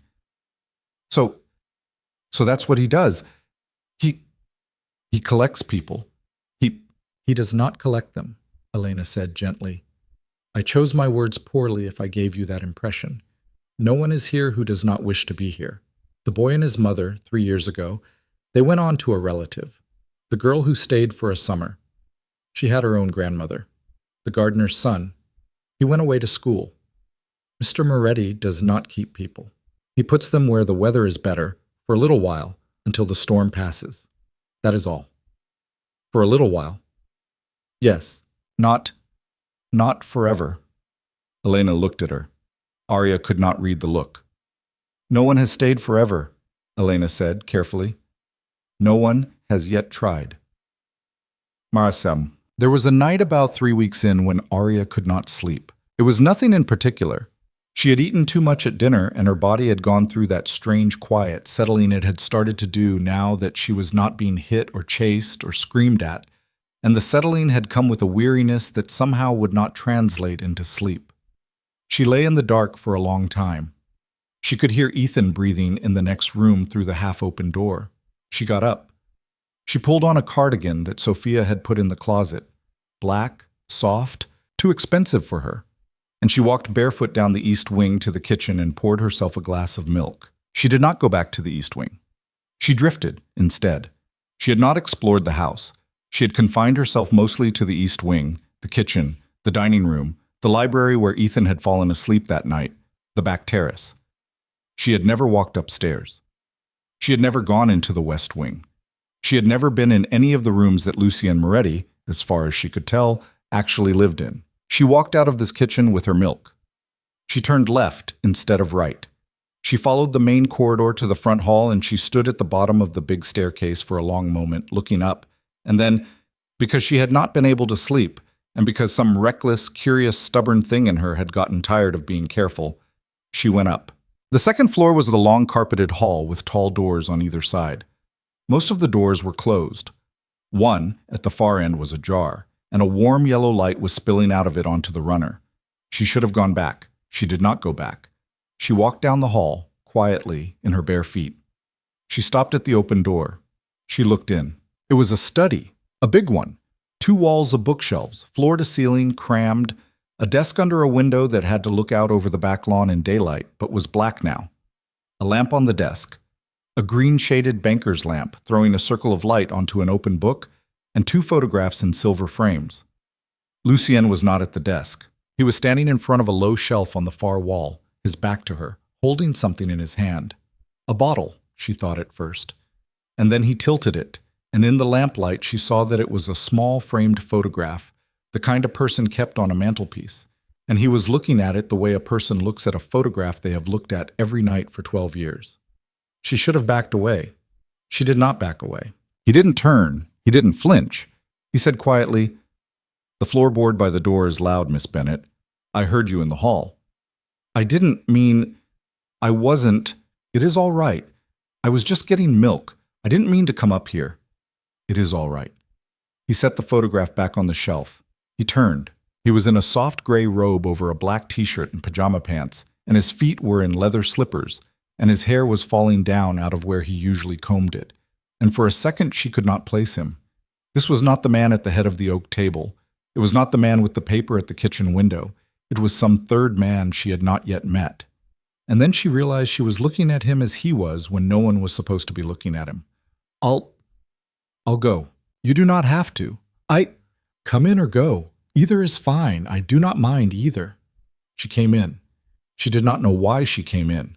She stood just inside the doorway with her glass of milk and felt, with a sharp and ridiculous pang, how out of her depth she was. A woman from a laundromat building, in a house she could not afford, in the private study of a man who kept the photograph of a dead child on a shelf with a green lamp shining on it. Is that Matteo?" "Yes." "Can I see?" He looked at her for a long second. Then he walked to the shelf and picked up the photograph and held it out to her. She took it. The boy in the photograph was 9. He had dark hair like his father. He had a dimple in his left cheek.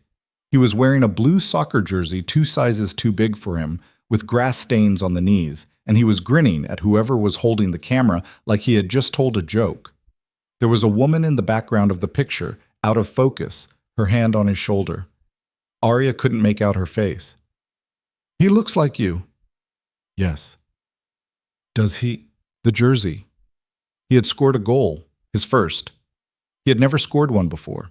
He believed he would never score one. He told me this many times. He was wrong. I was late to the game. I was supposed to be there at the beginning. I was there for the last 10 minutes. He did not know I was coming. He scored the goal and he turned around and he saw me on the sideline and he ran to me and he leaped into my arms in the jersey with the grass still on it. And his mother took the picture with her phone, just before I caught him. His feet are off the ground. She used to tease me that I caught him like a fish.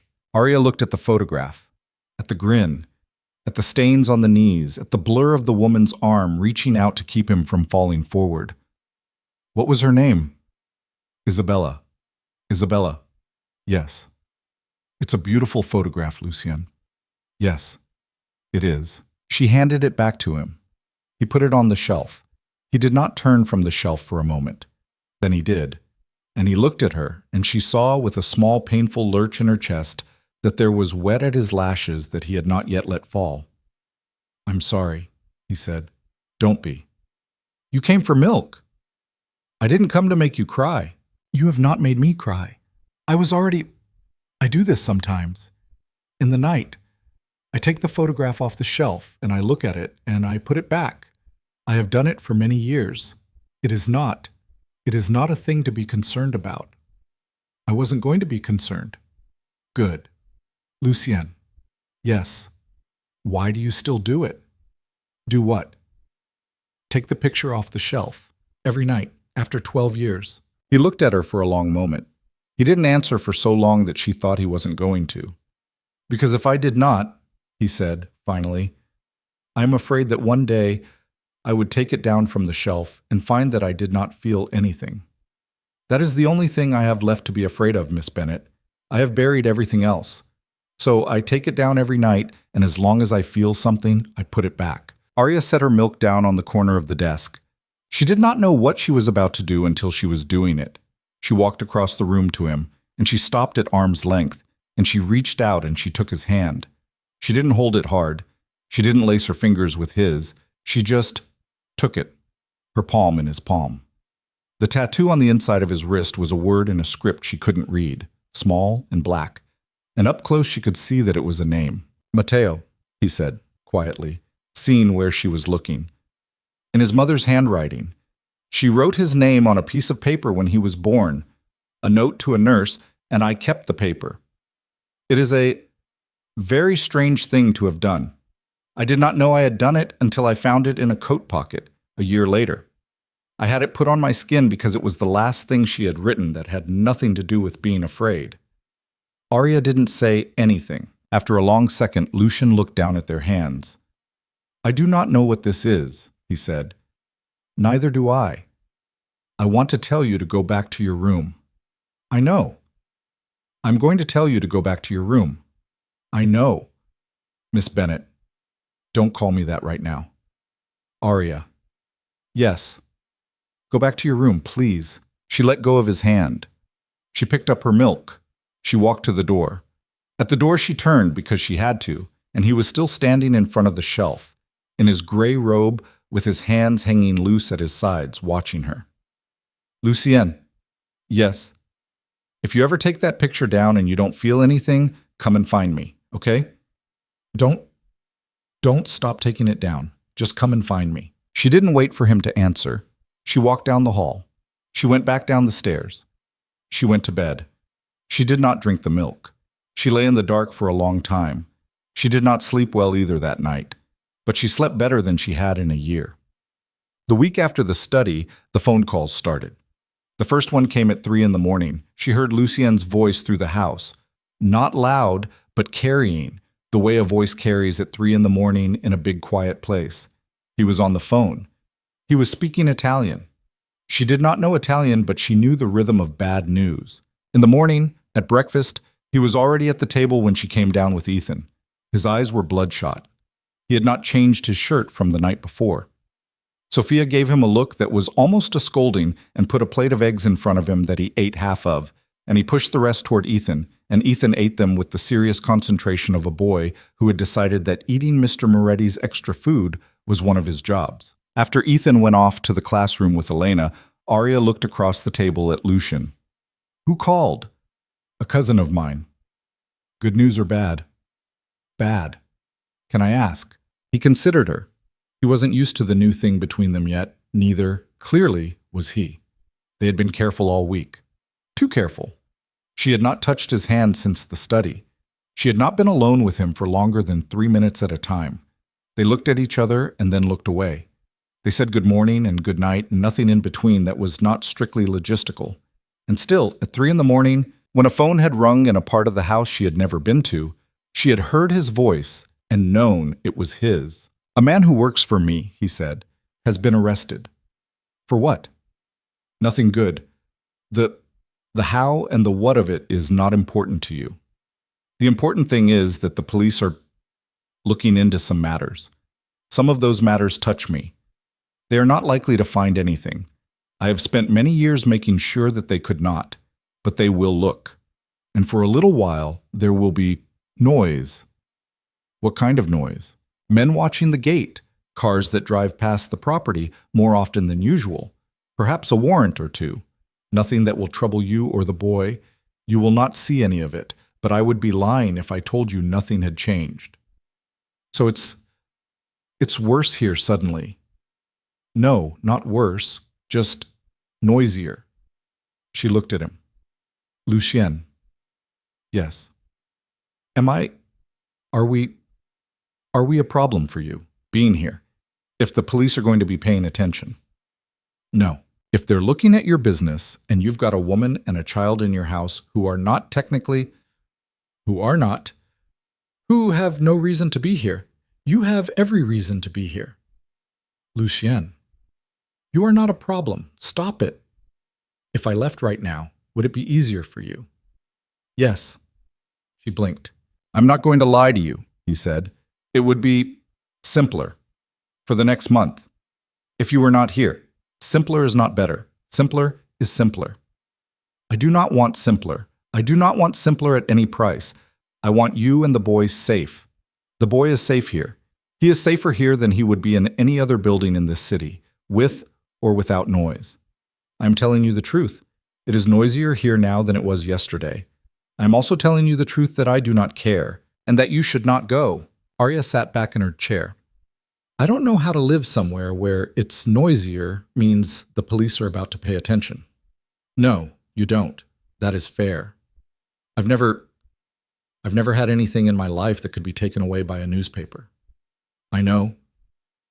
You have a lot of things that can be taken away by a newspaper. I do. And you've still got me and Ethan in your house. Yes. Why? He didn't answer right away. He looked at the empty chair where Ethan had been. He looked at her. Because the alternative, he said, is a house without you and Ethan in it. And I have lived in that house for 12 years, and I have decided that I do not care to live in it anymore. Arya did not know what to say to that. She got up. She cleared the plates. Sophia came in and tried to take them out of her hands, and Arya shook her head, not rudely, just firmly, and Sophia, for the first time, let her. She carried the plates to the sink. She stood at the sink and she let the water run hot on her hands, and she did not look at Lucien Moretti, and she did not leave the room. After a while, he got up. He walked past her. He stopped at the door of the kitchen. He did not turn around. "The noise will pass," he said. "In a month or two. I have handled noise before." "I know you have. I will not let any of it touch you." "I know." "Arya." "Yes." "Thank you." "For what?" "For not going." She did not turn around. She kept her hands in the hot water until she heard him walk away down the hall. Then she shut off the tap. She stood there for another long minute, and then she dried her hands on a dish towel, and she went to find her nephew. The noise did not pass in a month or two. Neither she nor Lucien knew that yet. The two of them stood in that kitchen on that morning thinking they had crossed the hardest part of what was between them and the rest of their lives. And outside the window, past the hedges, past the cypresses, past the pond with its 8 ducks, a man in a dark sedan was already parked at the mouth of the long driveway pretending to read a map, and a telephone was already ringing in an office in a building 12 miles away where a thin, polite, very patient man named Sergeant Brennan was about to write Arya Bennett's name down on a new kind of list. The kitchen was quiet. The light was good. The radiator ticked. Somewhere down the hall, a 6-year-old boy was laughing at something his teacher had said, and it sounded, from where Arya was standing, like a small bright bell ringing in a house that had not, for a very long time, had any bells in it at all. The bell she heard that morning was the last ordinary sound the house would make for a while. The sedan at the mouth of the driveway was gone by afternoon. In its place, by the time Arya walked Ethan down to the pond after lunch, was a different car, a gray one.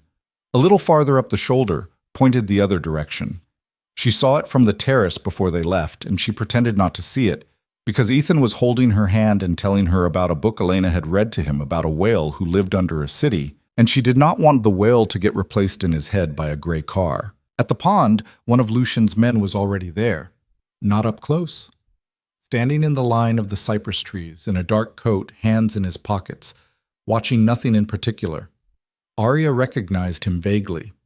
A broad man with a shaved head, who she'd seen in the kitchen one morning drinking coffee like the coffee had offended him. He nodded to her without smiling. She nodded back. Ethan didn't notice.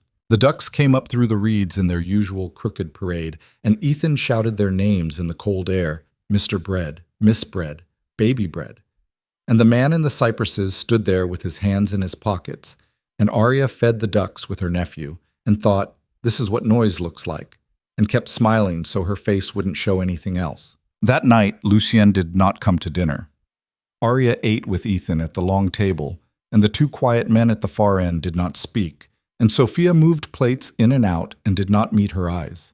When Arya asked, as lightly as she could manage, where Mr. Moretti was tonight, Sophia said only, "He is working, Miss Arya. He asks you to please eat well." "Is he in the house?" "He is in the house." "Is everything all right?" Sophia hesitated. It was the first time Arya had ever seen her hesitate on a simple answer. "He is working," she said again, and took the bread basket away. Arya put Ethan to bed at 8:30. He asked about Mr. Moretti 3 times.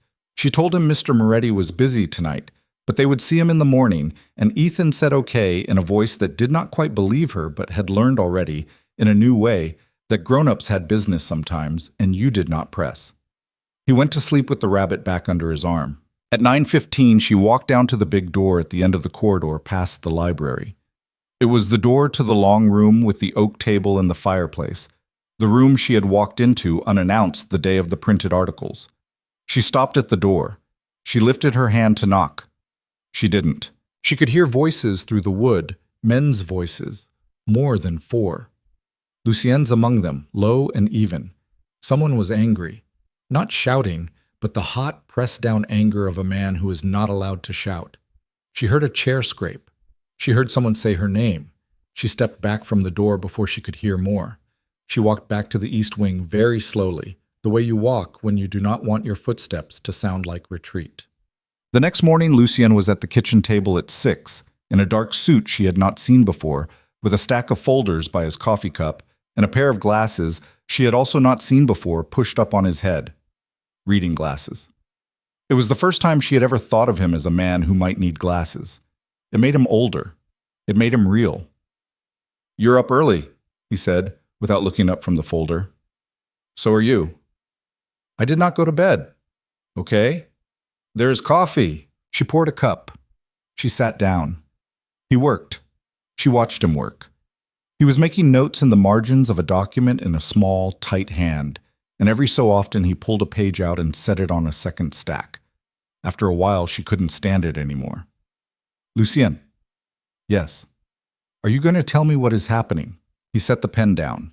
He pushed the glasses off his forehead and down his nose, and he looked at her over them, and she understood for the first time what it felt like to be on the other side of the table when he was paying attention. "Yes, I will tell you now." "Okay. My cousin's arrest is the first of what will likely be several. There is an effort being made at the level of the state police and possibly of the federal government to take apart a certain set of businesses with which I have been associated for many years. The effort has been building for some time. It is not about me, specifically. It is about a larger, an older set of arrangements between families, some of whom I have worked with and some of whom I have not. But the net they are throwing is a wide one. My name will be on it. It was always going to be. When? Soon, within weeks. A grand jury has already been convened. A prosecutor I know by name has been asking questions I have been working very hard to have unasked. He is not being deterred. What happens to you? Many things are possible. Lucien, I will not lie to you. I may be charged. I may be arrested. Most likely I will not be convicted. I have been preparing for this for 10 years. I have lawyers who eat men like this prosecutor for breakfast. But between the charge and the acquittal, there is a period in which I am not here, in which I cannot be here, in which my house is not mine in the way it is mine now, in which there are men with cameras at the gate and agents at the door and noise, a great deal of noise. She let out a breath she hadn't known she'd been holding. How long is that period? Months, perhaps longer. I have been in a federal detention center before, for 11 weeks when I was younger. It was not a pleasant time, but it was a survivable one. That is not, however, the point. What is the point? He pulled out a folder from the bottom of his stack and laid it on the table between them. The point, Arya, is that you and Ethan cannot be in this house when that happens. She stared at the folder. What is this? It is a set of options. I have been working on it since the night I told you my cousin had been arrested. It contains 3 possibilities. The first, a house in a town about 600 miles from here, under a different name. New documents, a small income, a school for the boy. Sophia has a cousin in that town who would look in on you. It is quiet. No one would find you. A different name. Yes, as in witness protection, just without the government. Better than the government. The government is a bureaucracy. I am not. What's option 2? Your mother's house in Oregon, with a security detail. 2 men, discreet, paid by me for as long as is necessary. Your mother has already been prepared for the possibility. She is willing. She was, in fact, the one who suggested offense, though she used the word in a way that made it clear she was not entirely joking. Arya barked out a laugh that surprised her. She wiped her eye with the back of her hand. Of course she did. She is a formidable woman. She has 2 stents and a bad knee. Still formidable. What's option 3? He paused. Option 3 is a house on the coast, far from here, out of the country. A house I have kept for many years through a name that does not connect to mine in any document that anyone can find. Sophia and Pellegrini would go with you. Elena, if she wished. It is not a hiding place. It is a kind of life. You would not be a guest. You would be running the house in your own name for however long you wanted to be there. Out of the country, yes. Ethan is a United States citizen, Lucien. I can't. Dual papers. Legal. I'm not asking you to smuggle him anywhere, but the papers take time, and if we are to do it, I need to start now. She stared at him. Which one do you want? I do not have a preference. Lucien. Aria. Don't do the I do not have a preference thing. Please, for me, once. Tell me what you want. He looked at her for a long moment. He took his glasses off entirely and set them on the folder. He laced his fingers together on top of them. He didn't look away. I want option 3, he said quietly. I want you and the boy in a house on a coast that I know, in a country I can get to with one passport and no airline tickets, with people around you I trust, waiting for me until the noise has passed. I want that, very badly. It is option 3, but you did not ask me which one was best for you. You asked me which one I wanted, and what I want is not the point of this conversation. Aria put her hands flat on the table. Her eyes were burning. She did not let it show. If you get arrested, if you go away, will I know? Yes. Can I come back? When it is safe, yes. Will you want me to? He did not answer right away. She watched him breathe. Yes, he said, but I will not ask you to. You will decide. Okay. I need a day. You can have more than a day. I know, but I only need a day.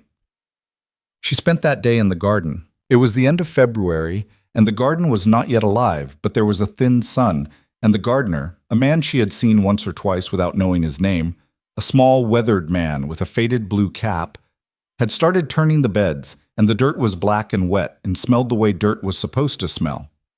Aria put on a pair of boots Sophia had left in the mudroom. She pulled Ethan's coat on him and zipped it up to his chin. They walked out past the terrace and down the slope to the cypress trees and back again, and Ethan collected pebbles in his pocket. And she thought about the 3 options in the folder, and she knew by 11 o'clock in the morning that she was going to pick option 3, and she knew by noon that she was not ready to tell Lucien, and by 1 she had stopped thinking about the folder and had started thinking about the study. The photograph of the boy with the grass stains on his knees, the word on his wrist in a mother's handwriting. Come and find me. She had said that. If you ever take that picture down and you don't feel anything, come and find me. She had said it out loud, in her own voice, standing in a doorway holding a glass of milk. And he had not come to find her. She had not expected him to. But she had also, somewhere, expected that the sentence would stay in the room with both of them, and that when he had come down that next morning with his bloodshot eyes, he would have looked at her differently. He had not. He had looked at her exactly the same. He had said good morning. He had asked about Ethan's sleep. He had gone on as if she had never put her hand in his. She understood now, walking in the garden, that he had done that on purpose. He had decided, at some point between the study and the kitchen, that he was not going to take what she had offered him. Whether out of honor or out of fear or out of some third thing she did not have a name for, he had set that night aside and he had closed the door on it, and he had been very careful since not to be in a room with her in which that door could be opened again. And now he was telling her to leave. She understood that too. She was not going to make it easy for him. At 3 o'clock, Ethan got tired, and she carried him back up to the house on her hip and laid him on the couch in the library. And she covered him with a wool blanket that smelled like cedar, and she sat next to him while he fell asleep. And when his breathing went long and slow, she got up and walked out of the library and went to find Lucien. He was in the long room with the oak table. The door was open this time. He was at the head of the table alone, 2 documents open in front of him, the glasses back on. She walked in. He looked up. I picked 3, she said. I want to do it right, but if it's all right with you, I want to stay in this house until you tell me to go. Not a day before. If you're arrested tomorrow morning, Ethan and I will be on a plane that afternoon, not before. I want to eat dinner with you tonight. I want to feed the ducks tomorrow. I want to read a book in your library the day after that. If the noise comes for us in the middle of that, we'll go. But I'm not going to pre-grieve a thing that hasn't happened yet. I've done enough of that in my life. I'm not going to do it again. He set down the glasses. All right. All right. All right. That's it? That is it. I am agreeing with you. Oh. I will begin the papers for the boy today. They will be ready when we need them. Until then, we will live. Until then, we will live. Yes. Okay. Arya. Yes. Thank you. For what? For not making me say goodbye to you in a folder. She walked out before she could do anything she'd regret. They had 4 more days. They were, she would think later, the best 4 days of her adult life. Not because anything extraordinary happened in them. Because nothing did. She ate breakfast with Lucien at the kitchen table. She walked Ethan to the pond in the morning and in the afternoon. She sat in the library and read a novel. The first novel she had opened in 3 years. And she did not finish it, but she got far enough to start caring about the woman in it, which was farther than she had gotten into any novel since Maggie had died. Lucien taught Ethan, with great seriousness and a lot of wrong answers, how to play chess. Sophia made a soup on the second day that made Ethan cry the good kind of tears because he said it tasted like his mother's. Pellegrini came by to remove the last butterfly bandage, which was a ceremony Arya had not known she was going to need, and when he peeled it off and pronounced her officially not his patient anymore, Arya kissed him on the cheek, which startled him so badly that he actually blushed, and then she kissed him on the other cheek for good measure. On the third night, after Ethan had gone to sleep, Lucy came to the doorway of the library where she was reading, and he stood there without speaking until she looked up, and then he said, "Would you walk with me?" "Now?" "Now." "Where?" "Just around. The lawn. I have not been out in 2 days. I need the air." She got up. She put her book face down on the arm of the chair. She fetched a coat.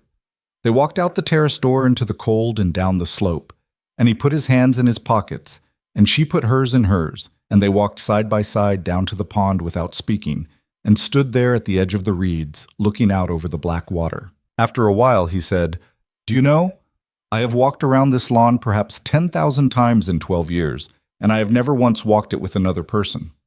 "Never?" "No." 10,000 times alone." "Yes." "That's a lot of alone." It was the point. She looked at his profile in the dark. The cold had put color in his cheeks. He looked younger than he was. He looked tired. "Lucien." "Yes. I'm not going to ask you to promise me anything. I know better. I know you don't promise anything to anyone, including yourself. But if you come out the other side of this, and you want to, I want you to know I'll be on that coast. Not waiting. I don't wait well. I'll be living. But I'll be there. And if you show up, I'll be glad you did." He did not turn his head. "I may not come." "I know. It may be years." "I know. You may find that the man who shows up is not the same man you are walking with now." "Lucien." "Yes. I watched you teach my nephew to put a pawn where a bishop should go and then let him win anyway. I don't have any illusions about who you are. I'm not in love with some fantasy of a dangerous man. I know what you do. I know what you are. I'm telling you that when the dangerous man is done being dangerous, he should come to the coast." A long silence. Then very quietly he said, "All right." "All right?" "Yes." "That's 2 all rights from you in a week. I'm starting a collection." "You are a terrible woman." "I know." She reached out in the dark. She found his sleeve. She slid her hand down his sleeve and into his hand and held it for a second, and he held hers, and the ducks were asleep on the far bank somewhere, and neither of them spoke again until they had walked back up the slope and into the house. The 4th day began with sirens. Not close. Far. A thin rising and falling sound somewhere on the other side of the hedges. Arya was in the kitchen with Ethan spreading butter on toast when she heard it, and she didn't pay attention to it at first, because the property was large and sirens meant other people's trouble almost by definition. Then Sophia came in, very fast, without her apron on.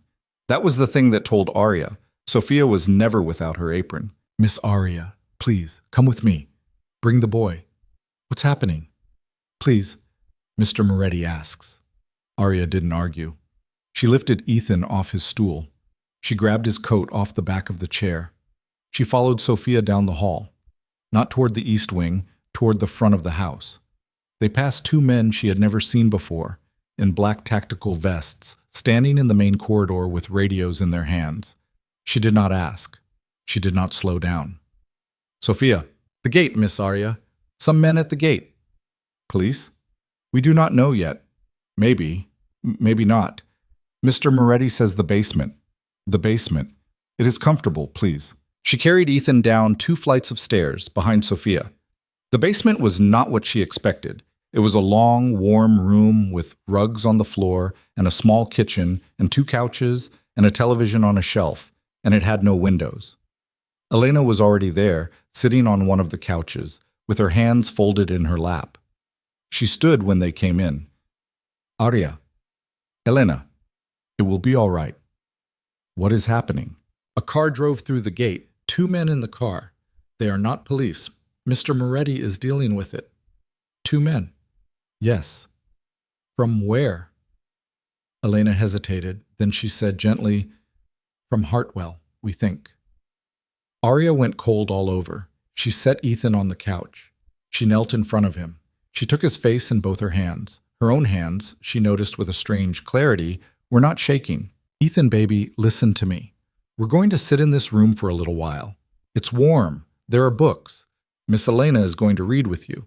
I have to go help Mr. Moretti for a second, okay? No. Baby. No, you stay. Ethan, you stay with me. His voice broke on it. He grabbed her wrists with both hands.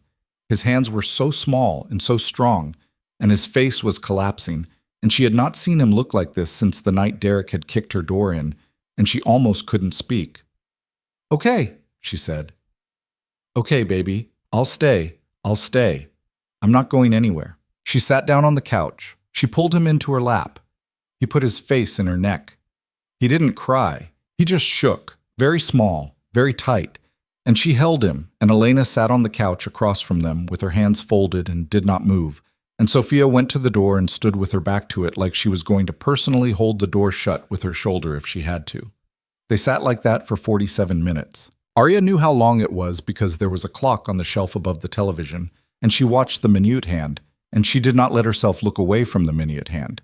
Because if she let herself look away from the minute hand, she was going to start imagining what was happening upstairs, and if she started imagining, she was going to start screaming. Minute 31 was the only time she heard gunfire. It was far away. It was small. It sounded like a string of firecrackers some neighborhood kids had set off 2 streets over. 4 pops, maybe 5, and then nothing. Ethan didn't seem to hear it. Elena met her eyes. Sophia at the door closed hers briefly and crossed herself and opened them again. At minute 47, there was a knock on the basement door. 3 short knocks, a pause, 2 more.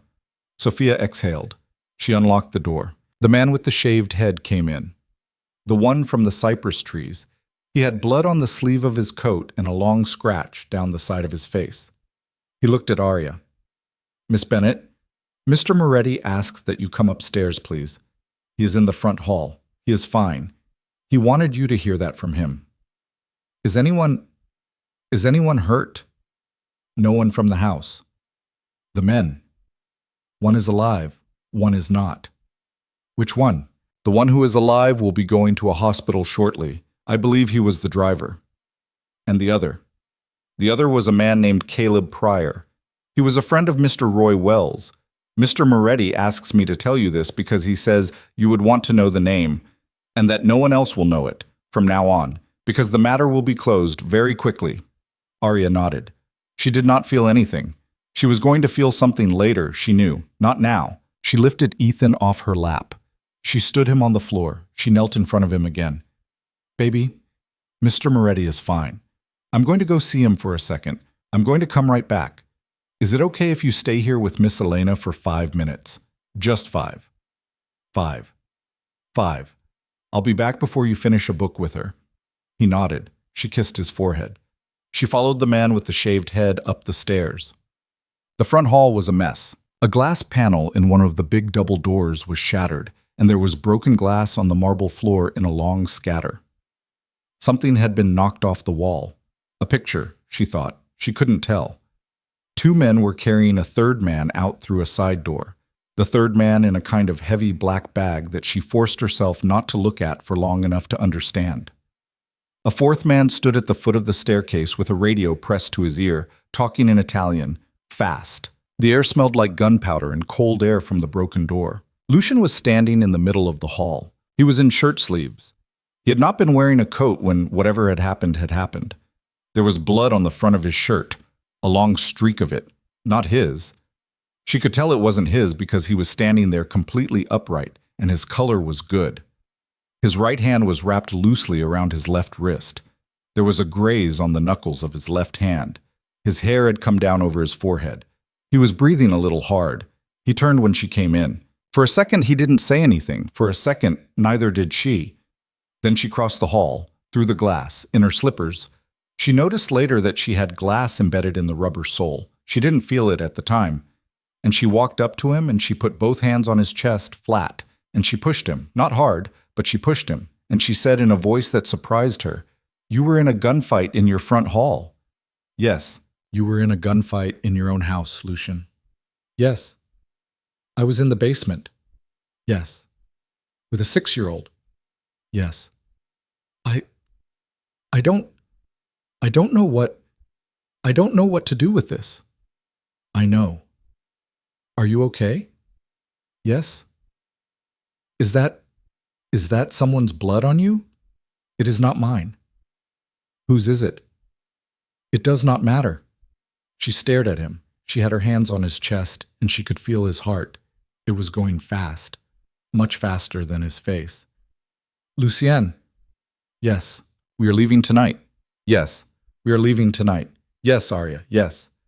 I am not spending one more night in a house where men can drive a car through the gate. I know. Can you do that? Tonight? Yes, it was already prepared. I had hoped we would have another week. We do not. It can be done in 6 hours. 6 hours. Yes. Okay. Okay. She stepped back from them. She looked down at her hands. There was blood on her palms from his shirt. Just a little. She stared at it for a second. Lucien. Yes. I'm sorry I pushed you. You did not push me. I pushed you. You touched me. There is a difference. I am extremely close to a nervous breakdown right now, and I don't know if you know that, but I just want to say it out loud so one of us has said it out loud. I know. Okay. Go to the boy? Yes. Arya. Yes.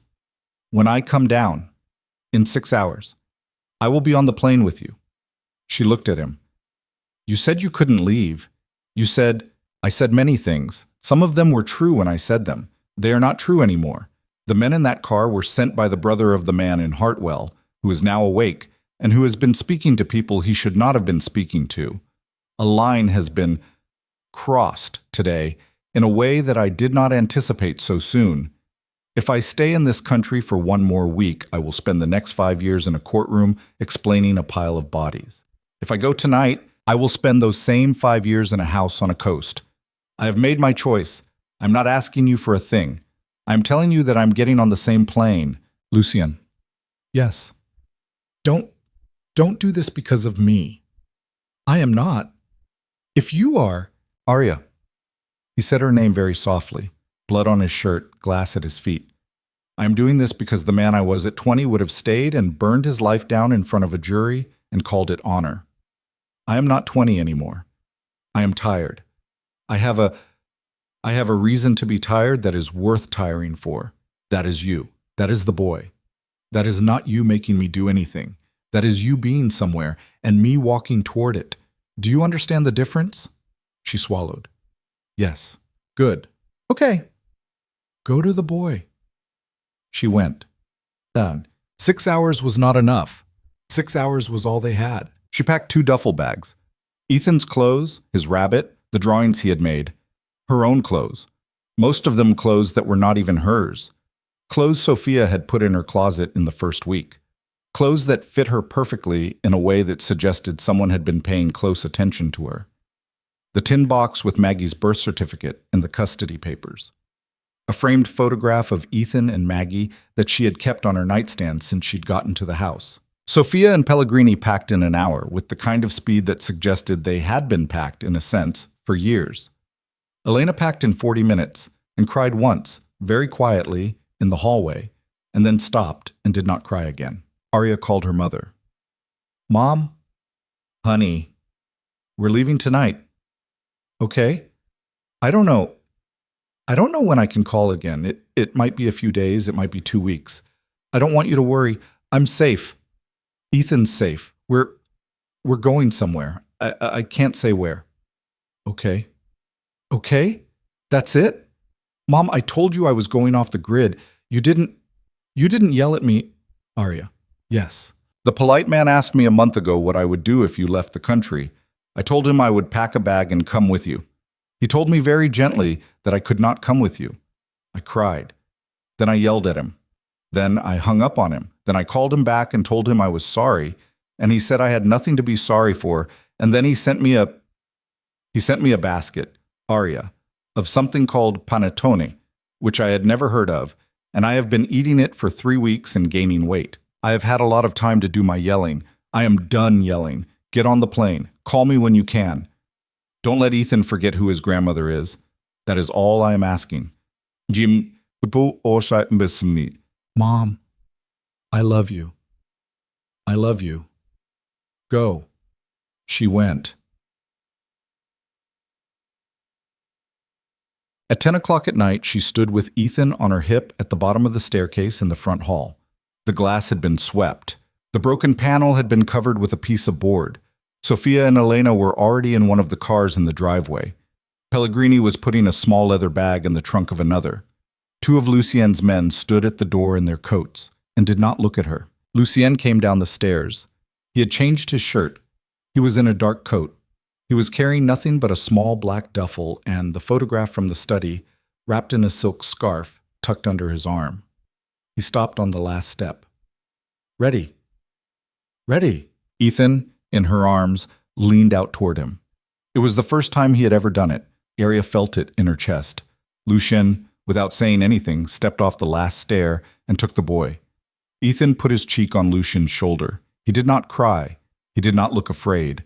He said in a small, sleepy voice, "Are we going on a plane?" "Yes." "Will it be loud?" "A little." "Will you be with me?" "Yes." "Okay." Lucien carried him out through the broken door and Arya followed, and the cold air hit her face, and out on the gravel she stopped for a second and looked back at the house. The lights were still on in half the windows. Smoke was rising from one of the chimneys. It looked like a place she had lived in for a long time. It occurred to her, standing there with her duffel bag over her shoulder, that she had been in this house for less than 2 months. It had felt like years. It had felt like a life. She got in the car. Lucien got in after her, Ethan still against his shoulder. The doors shut. The engine started. The car rolled down the long gravel drive, past the gate, repaired already, the damaged panel gone, past the spot where the sedan had sat reading a map, past the line of cypress trees she could just barely see in the dark. Out on the county road, she leaned her head against the cold window, and she felt Lucien's free hand find hers across the seat, and she laced her fingers with his for the first time, and she closed her eyes. On the tarmac, later, under the white lights of a private hangar, with the plane's engines already running, she stood at the bottom of the stairs with Ethan asleep in her arms and watched Lucien Moretti speak quietly in Italian to a man in a pilot's uniform and watched the man nod. She watched Sophia hand Elena a paper cup of coffee. She watched Pellegrini check his watch. She watched her own life, her whole small battered life, move without her permission onto a different shelf in the world. Then Lucien came back to her. He put his hand on the small of her back. He said, "After you." And she carried her nephew up the stairs, and Lucien followed her, and the door of the plane closed behind them with a soft, clean sound, and a minute later the plane began to move. And the house she had been afraid to leave was already miles behind her, and the coast she had never seen was many hours ahead, and Ethan did not wake up, not once, the entire time. The plane landed on a runway Arya could not see, in a country she had been told the name of and had already half forgotten. a little after dawn. She had not slept on the flight. Ethan had slept the whole way, curled into her on the big leather seat with his rabbit under one arm, and Lucien had sat across from them for a while and then moved to a seat at the front of the cabin and made phone calls for 3 hours in a voice so low she could not have heard the words, even if she had spoken the language. When the wheels touched down, Ethan did not wake up. The light through the window was the color of a ripe peach. The house was 40 minutes from the airport, on a narrow road that ran along a cliff, and when the car turned in through a pair of old iron gates and down a short driveway of crushed white stone, Arya did not at first understand that this was where they were stopping. It did not look like anything she had imagined. It was not enormous. It was old. Older than Lucien's house in the city by 100 years at least. A long, low stone building with a red tile roof and green shutters. A lemon tree on one side of the courtyard and an olive tree on the other, and beyond it, past a waist-high stone wall, a sudden and extraordinary absence. The cliff, the drop, the sea. "Oh," she said. It came out small. "Yes." "Lucien." "Yes."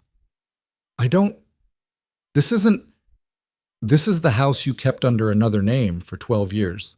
"Yes." I don't know what I thought. A bunker, a concrete thing, something built to hide in. I have one of those as well. This one is for something else." "For what?" "I did not know until yesterday." She didn't ask him to finish the sentence. She got out of the car with Ethan still asleep in her arms, and the smell of the air hit her, salt and lemon and old stone warmed by morning sun, and she stood in the courtyard for a long moment and just breathed, and Ethan woke up against her neck and said, into her hair, very softly, "Aunt Ari, it smells nice here." "It does, baby." "Is this where we live now?" She looked at Lucien over the top of Ethan's head. "For a while," she said. "Yeah, this is where we live for a while. The first month was the strangest. Not bad. Strange. The kind of strange that happens when a body that has been running for a year and a half suddenly is allowed to stop running and does not know what to do with itself. Arya slept 9 hours a night and woke up tired. She ate too much bread. She cried once in the shower for no reason she could put words to, and then did not cry again for 6 months. Ethan, who had been talking in careful sentences at the estate, suddenly started talking in paragraphs, whole streams of words about the rocks by the water, about a cat that came by the back door, about a fisherman he had seen from the cliff who had waved at him. And Arya listened to him talk and thought, this is what he sounds like when he is not afraid, and she had to sit down sometimes to hear it. Lucien was gone a lot that first month. He would leave early and come back at night, or he would be gone for 2 days, or he would be in a room in the back of the house for 12 hours with the door closed and 2 men she did not know and a stack of phones on a table. He was unwinding a life. It was a bigger life than she had known, and it had more edges than she had imagined, and some of the edges cut, and some of the people he had to speak to were people who were not happy to hear that he was leaving the work to them. And there were nights he came to dinner with a bruise on his jaw he did not explain, and she did not ask about. She did not ask him much in that first month. She let him come and go. She built a life around the edges of his absences. She walked Ethan down the goat path to the rocky beach every morning. She learned the woman's name at the little market in the village, a wide-hipped woman named Rosa, who taught her the words for bread, eggs, thank you, and my son, in that order. She corrected the word. Rosa smiled and said, yes, your son, yes, and did not correct her back. Sophia settled into the house as if she had been waiting her whole life to settle into this house in particular. She took over the kitchen the first morning without asking anyone, and by the second week she had rearranged the pantry and befriended the butcher and hired a local girl named Chiara to come in 3 days a week to help with the laundry and the floors. Pellegrini took the smallest guest room, set up a desk in the corner, and began, to Arya's quiet astonishment, to write a book, a medical memoir, he said, in a tone that suggested he had been planning it for 20 years. Elena, who had come because she had wanted to and not because anyone had asked her, taught Ethan in the mornings at the long kitchen table. In the afternoons, she walked down to the village and sat in the square with a sketchbook. And after a couple of months, she started painting, not for sale, just to paint. And then quietly, people started buying them. And by the end of the first year, she had a small local gallery that knew her by name. It was a life. They were making a life. Not one of them had expected to be making a life here, but they were. The day Arya knew, for sure, that she and Lucien were not going to be polite about each other anymore was a Tuesday in late April. It was a small thing. He had been gone 3 days. He came back at dusk, dusty from the road, and she was in the courtyard putting tomato plants into pots because Sophia had bullied her into it, and he walked in through the gate and saw her and stopped. He had a cut on his eyebrow that had not been there 3 days before. He looked at her for a second and then he said, "I am sorry I have not been here." "You were working." "I was working. Don't apologize." "I want to apologize." "Lucien." Yes, it's fine. It is not fine. I had told you at the house that I would not make you wait, that I would come to the coast and I would be on the coast. I am on the coast only 3 days in 7. That is not what I told you. It's been a month. Yes. You're unwinding an entire life. Yes. It's going to take longer than a month. I know that. Arya. Yes. I'm going to stop going. What? After tomorrow. I have one more meeting, the day after tomorrow, in the city nearest this one. After that, I'm going to stop going. The rest can be done on phones, by other people. I have spent 12 years being the person who went. I have decided I do not want to be that person anymore. She stood up from the tomato plants. Her hands were covered in black dirt. She wiped them on her jeans, which were not hers originally, but which she had stopped thinking of as not hers around week 2. Why? Because I have a courtyard I have not yet planted tomatoes in, and I have not eaten dinner at a table that has the boy at it in 6 days, and I am 51 years old, and I have spent 30 of those years in meetings with men who do not matter to me. I'm tired of being in a room with men who do not matter to me. I would like to plant the tomatoes. She stared at him. You have never planted a tomato in your life. No. You will be bad at it. Almost certainly. You will be very bad at it, Lucien. Yes. She walked across the courtyard. She put her dirty hands flat against the front of his shirt, and she left 2 dark prints on the white cotton, and she did it on purpose. Then come home, she said, and be bad at it, with me. He looked down at the dirt on his shirt. He looked up at her. He didn't kiss her. Not then. He just put his hand on her cheek for a second, his thumb on the small pink line that was all that was left of the cut over her cheekbone, and he said, "All right." He was home the Friday of that week. He did not stop being busy. There were still phone calls in the back room. There were still 3 men in the kitchen on Wednesdays drinking coffee with him for an hour before they drove back to the airport. A man named Pietro, who Arya eventually realized was something like a second-in-command, came every other week for about 6 months. A small dark man with a soft voice who brought small gifts for Ethan and never looked her in the face for more than a second. These things did not stop, but Lucien stopped going. He had the work come to him, and he was home for dinner every night. It changed the house. It changed Ethan first, which was how Arya saw it. The boy had been better since the first week at the estate, but the kind of better a child is when he is still watching the exits. Now, with Lucien at the dinner table 7 nights out of 7, Ethan stopped watching. Not on purpose. He just stopped. He started asking Lucien questions he had been saving up for weeks. He started leaving his drawings on Lucien's desk in the back room instead of on Arya's bedside table. He started sitting on the step outside the back room at 5 in the afternoon, waiting for the door to open. One Sunday in June, when Ethan was 7 years old and had been living in the house for almost 4 months, the 3 of them were at the kitchen table eating lunch. Sophia was at the stove. Pellegrini had gone to the village. Elena was in the courtyard painting the lemon tree. Ethan was eating a bowl of pasta, and something he was thinking about was making his forehead crease in the particular way it did when he was about to ask a question that was going to rearrange a room. Aunt Ari. Yes, baby. Is Lucien my dad now? She set her fork down very carefully. Across the table, Lucien went very still. Baby, Arya said after a second. Lucien is Lucien. He loves you. He's here. Whether he's your dad, that's a word. It's a word you can use if you want to. It's a word you don't have to use if you don't want to. Nobody is going to tell you you have to. Ethan thought about that for a long moment. He twirled his fork in his pasta. Okay, he said. Then I want to use it. Okay? Is that okay with you, Lucien? Lucien had to wait a second before answering. Arya saw it in his throat. When he spoke, his voice was rough, but he kept it level, which she knew by then was the hardest thing he did. Yes, Ethan, that is okay with me. Okay, Dad. And he kept eating. He ate his whole bowl of pasta and then asked for another, and Sophia, who had been frozen at the stove with a spoon in her hand, put a hand briefly over her eyes and then served him another bowl. Arya, sitting across the table from a man she had known for 5 months, watched that man try very hard not to cry into his lunch, and she did not help him. She let him do it himself. She thought it was important that he do it himself. She reached across the table and took his hand. He squeezed it. He ate his lunch. That evening, after Ethan was in bed, Lucien and Arya walked out to the wall at the edge of the courtyard and looked at the sea. The sun had gone down. The sky was very dark blue and there were 2 ships' lights on the water, far out. I did not think, Lucien said after a long time, that a child would ever call me that again.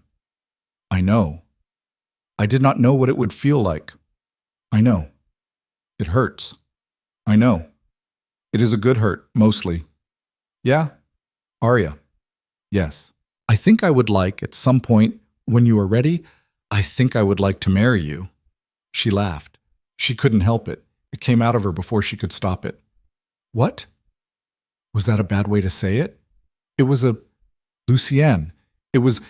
Yes, it was a bad way to say it. I think I would like, at some point. You sound like you're putting in a maintenance request. I am very out of practice. You clearly are. Will you? Eventually. Eventually. Yes, eventually. Not today. Not next week. Probably not this year. Ethan just used a word he has not used in a very long time.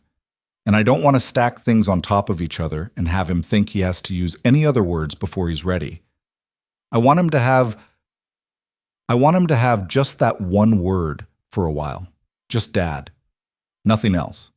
Not Mom married the dad. Not the new family. Just, I have a dad now. For a while, okay? Okay. And then, when he's used to that, I will marry you. You will? Yes. I'm telling you in advance so you can stop being nervous about it and plant your terrible tomatoes in peace. Arya. Yes. I love you. It was, she realized, the first time he had said it out loud. She thought about saying it back. She thought about all the ways she could have said it back. She went with, I know. He laughed. It was the first time she had ever heard him laugh. It was a short, low laugh that came out of him almost by accident, and it sounded, from where she was standing, like something a lot of years had been sitting on top of. You are a terrible woman, he said. I know. I love you anyway. I know. Arya. I love you too, Lucien, obviously. Don't be stupid. They married 2 years later. It was not a wedding, really. It was a lunch. In the courtyard. Under the lemon tree. Arya's mother flew in. It was the first time she had left Oregon in 9 years. And she cried getting off the plane. And she cried hugging Ethan. And she cried meeting Lucien. Not out of sadness, she kept insisting, just out of being 65, which she said as if 65 were a medical condition she had recently been diagnosed with. She stayed 2 weeks. She taught Sophia how to make biscuits the way Arya's grandmother had made them. And Sophia, who had not taken a cooking lesson from anyone in 40 years, accepted the instruction with a straight-faced grace that suggested she understood that this was not about biscuits. When Arya's mother flew home, she had a tan, 3 kilograms more weight than she had arrived with, and a small framed painting of the lemon tree that Elena had given her, and she did not stop calling the house our house on the coast for the rest of her life, even after she had only been to it twice. Ethan was 9 at the wedding. He walked Arya across the courtyard. It was his idea. Lucien did not wear a tie. Arya wore a white cotton dress that she had bought in the village and that had cost less than a good dinner in the city she used to live in. Sophia cried. Pellegrini cried and pretended he wasn't. Pietro, who had flown in for the weekend, made a toast in Italian that Arya did not understand, but that Elena translated quietly for her afterwards. And when Arya heard what he had said, she understood, for the first time, the full weight of what it had cost the men in Lucien's old life to let him have this new one. He gave them permission, she thought later that night, lying awake with her new husband asleep beside her. They let him go, and in exchange he gave them his silence, and they gave him in exchange that lunch in the courtyard. That was the whole bargain. It is never going to be spoken again. And it is the best bargain he has ever made. Their daughter was born the following spring. They named her Maggie. It was Lucian who suggested it. Arya had been thinking of names for months. She had been thinking of them, really, since the first ultrasound. And she had not dared to say the one that had been in her head the whole time, because she had thought it was too much, too heavy, too much of a weight for a baby to carry. She had written a list on a piece of paper of other names. She had showed them to Lucian etched in bed one night, in her 7th month. He had read the list. He had handed it back to her. He had said, "These are good, but I think her name is Maggie." "Lucien, is it not?" Yes, it is. But it's a lot. It is not too much. It might be too much. It is not. I have thought about it. Your sister loved you very much. Her name is not a weight. Her name is an invitation. Someone has to keep saying it out loud. I do not think your sister would want the people who loved her to be afraid to say her name. I think she would want it used on someone good, someone new. Arya had cried then, which she almost never did anymore. The baby was Maggie. Ethan, at 9, adored her with a ferocity that scared Arya a little. He had been a watchful child for his whole life, and now he had something to watch that was entirely his, and he treated his little sister as if she were a small, unexplained miracle that had been left on their doorstep and could be taken away at any moment. He read to her at 3 months old. He sang to her at 5. When she started to walk, he hovered behind her with his hands out, not touching her, the way a man hovers behind a glass vase on the edge of a table. "She's not going to break, baby," Arya told him once from the kitchen doorway, watching. Ethan didn't look up. "I'm just making sure," he said. Years passed the way years pass in a life you did not expect to have. Lucien planted tomatoes, and he was very bad at it the first year, and less bad the second. And by the 5th year, he had a small raised bed in the corner of the courtyard that produced so many tomatoes, Sophia started giving them away to the neighbors in brown paper bags. He learned to make his own coffee in the mornings. He stopped wearing suits. He had Pellegrini cut his hair in the kitchen once a month because he could not bring himself to go to a barber, some old habit he could not shake. And Pellegrini, who had never cut hair in his life, took to it with a surgeon's seriousness and produced, month after month, a perfectly acceptable haircut. Lucien developed, in his late 50s, a bad back, a love of a particular local wine, and an interest in birds, of all things, that Arya teased him about relentlessly until the day she realized he could name every species that passed their cliff in the migrations. And then she stopped teasing and started listening. Arya was the one who surprised herself the most. She had thought in that first year that she would be a woman who lived in a house with a husband and 2 children, and who was kind to the people in the village, and who walked to the market every day, and who would, eventually, be the person her daughter came to with questions about men, and her son came to with questions about money. She thought that would be enough. She thought it would be more than enough. She thought it would be everything she had ever wanted. She had not expected to go back to work. It started small. There was a woman in the village, a young woman, maybe 25, with a bad husband and a small child and nowhere to go. Rosa from the market brought her to Arya's courtyard one afternoon, without warning, the way country people brought each other to each other, and she sat on the stone bench with the young woman and listened.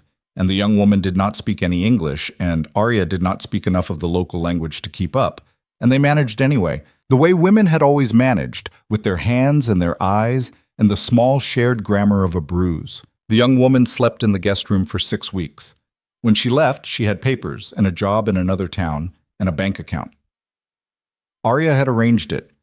It had not occurred to her until much later that what she had done was what Lucien had done for her 4 years earlier in a house on the other side of the world. The second woman came 6 months later, then the third, then the fourth. By the time Maggie was 4, there was a small, quiet organization running out of the back room where Lucien used to make his phone calls. It did not have a name. It did not have a website. It had Arya, and a young lawyer from the city who came out once a month, and Elena, who had, over time, without any of them really talking about it, become the person who handled the children of the women who came. It had a small bank account with a quiet and steady flow of money into it, the source of which Arya did not precisely ask about because she had stopped counting years before. One night in bed, when Maggie was 5 and Ethan was 12, Arya turned her head on the pillow and looked at her husband in the dark. "Lucien." "Yes." "Am I a crime boss?" He laughed. It was not as rare a sound from him as it had once been, but it was still a rare enough sound that it always surprised her, a little. "No, my love." "Are you sure?" "You are not a crime boss. I run an underground network of women who are escaping bad situations. I do not use my real name in most of the paperwork. I move money around in ways that I am not 100% sure are technically legal. I have a man in my courtyard once a month who I am pretty sure used to be the sort of person who is pretty sure about what is legal." "Yes."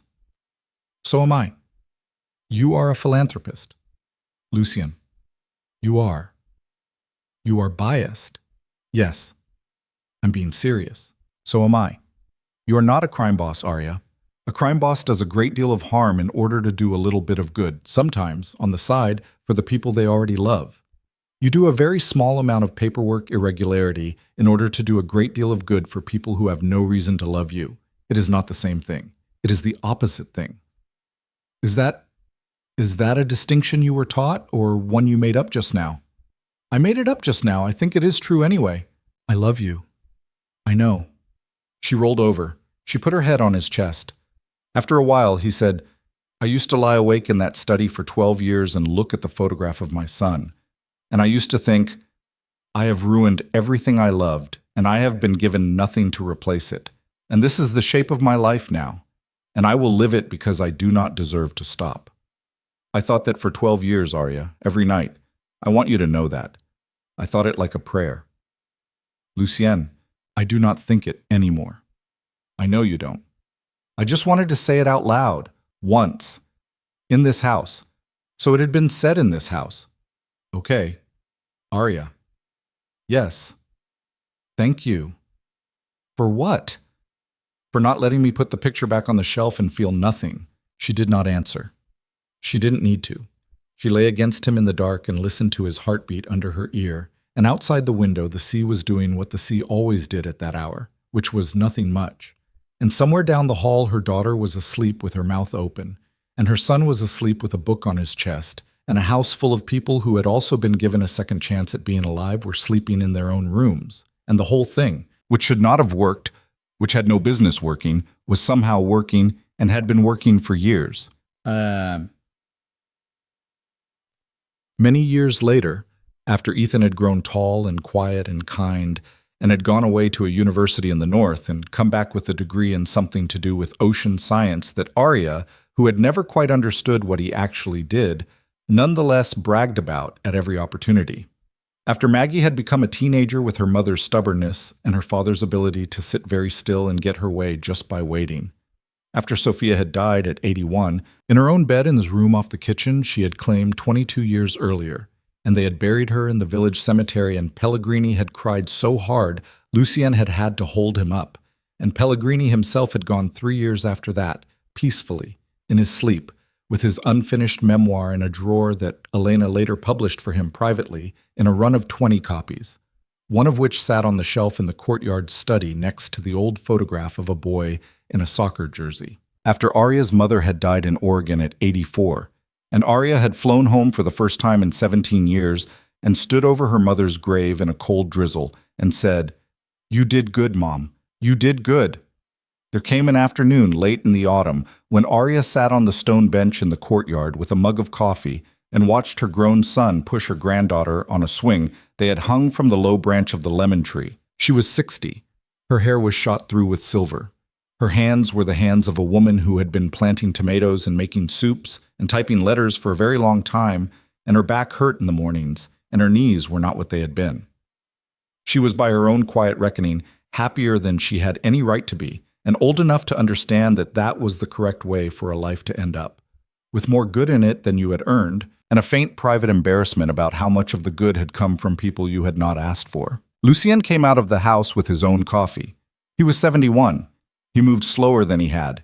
He had stopped dyeing his hair the year before. It was almost all white now, and it made him look, Arya thought, more like the man he had actually been all along. He sat down next to her on the bench. He did not say anything for a while. They watched Maggie laugh and Ethan push her again, and Maggie's daughter, who was 3 and who had been named Isabella, after a woman in a photograph she would never meet, run across the courtyard chasing a cat that was pretending to be afraid of her. Arya. Yes. Do you remember the alley? What? The alley? Which alley? The alley. Oh. Yes. Of course I remember the alley. I think about it sometimes. I don't know why. Lately I have been thinking about it. Lucienne. Yes. What do you think about? I think about how close I came to driving past. You didn't drive past. No, but I think about it. I think about the kind of night it had been. I think about how tired I was. I think about how many times in my life I had driven past. Do you understand what I am saying? Yes. It would have been very easy. It would have been the easiest thing in the world to drive past. I know. And I did not. No. And everything, Arya, every single thing that I have, this house, these children, this afternoon, this coffee, the fact that I can say to you the things that I can say to you, every single thing came from that one decision, that one small decision, which was not even a decision really, which was just me being too tired to keep being the man I had been for one more block. Arya looked at her husband. She looked at the small white scar at the corner of his left eyebrow, which was almost invisible now against the lines around his eye. She looked at his hand on his knee. The old tattoo on his wrist faded down to gray under the skin. She looked at the hand of the man who had, one night a very long time ago, held the hand of the man next to her, and who had at that moment been a dead boy in a photograph, and who was now, she realized with a small clean jolt, also the small boy laughing at the cat across the courtyard, because her grandson was named after him. Matteo, a boy in a soccer jersey who had never scored a goal in his life, until the day he had, and then, in a different house, through different children, was still scoring goals, 50-some years later. She put her hand over her husband's. You have said this to me before, you know. Have I? At least twice a year, for 30 years. I am repetitive in my old age. No, you have always been repetitive. It is only now that I have decided it's one of the things I love about you. You love when I repeat myself. I love when you come back to the same thing, over and over, because I know that as long as you keep coming back to it, you can still feel it. And that was the deal, Lucien, from the beginning. That was the whole deal. You keep taking the picture off the shelf, and I stay on this coast with you. That was the contract. That was the contract. We should have written it down. We did, in a way. Did we?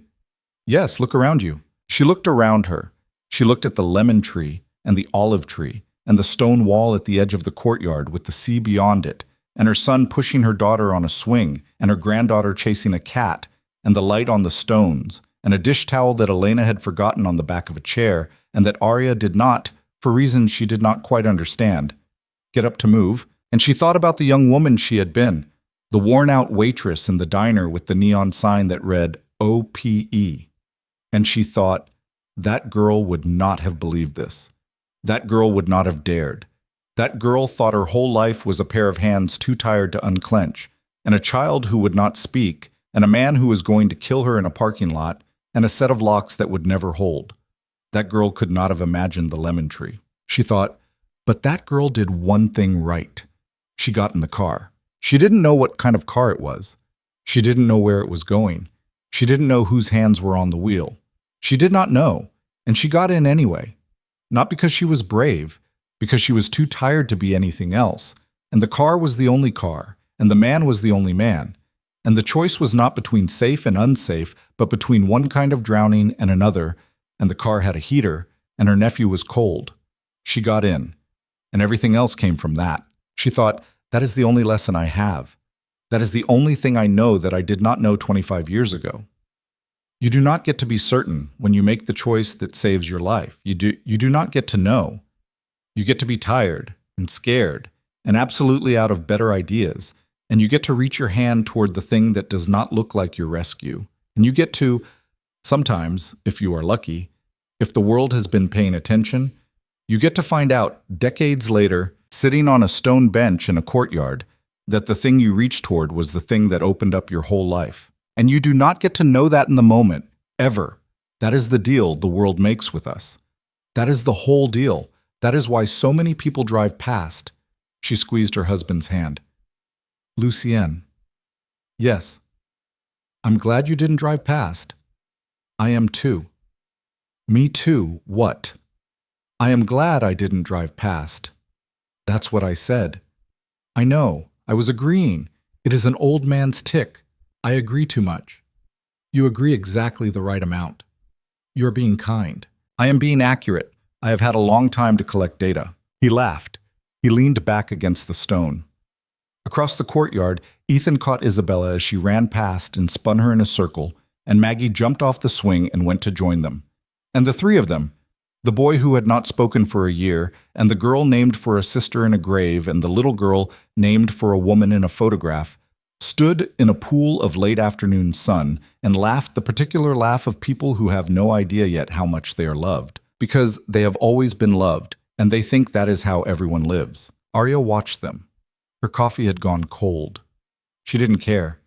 She leaned her head on her husband's shoulder, and he put his arm around her, and the sun was low, and the sea beyond the wall was doing what the sea always did, which was nothing much, and she thought, for the first time in a very long time, about an alley on a wet morning, and a man in an expensive coat with a black umbrella, and the sound of her own voice years ago asking him why, and his answer. Because I can. It had seemed at the time like not enough of an answer. It turned out in the end that it had been enough. It turned out, she thought, watching her family in the late light, that it had been exactly enough, that it had been the only good answer a person could give in a cold alley, on a cold morning, that it had been the answer every person deserved to hear at least once in their life, and that almost none of them ever did, and that the whole rest of the world, for better and for worse, came down to how many people were willing to say it on how many cold mornings, to how many strangers who had run out of places to go. She closed her eyes. She felt the sun on her face. She was home. She had been home for a long time. She would be home for whatever time was left. And if, on some other morning, in some other city, another tired woman was being dragged across a parking lot by a man who had decided how her night was going to end, and if, somewhere behind them, a car slowed down, Arya hoped, with the whole of the heart she had been given back against every odd of her life, that whoever was driving it would be the kind of person who stopped. Because I can. It was enough. It had always been enough. It always would be.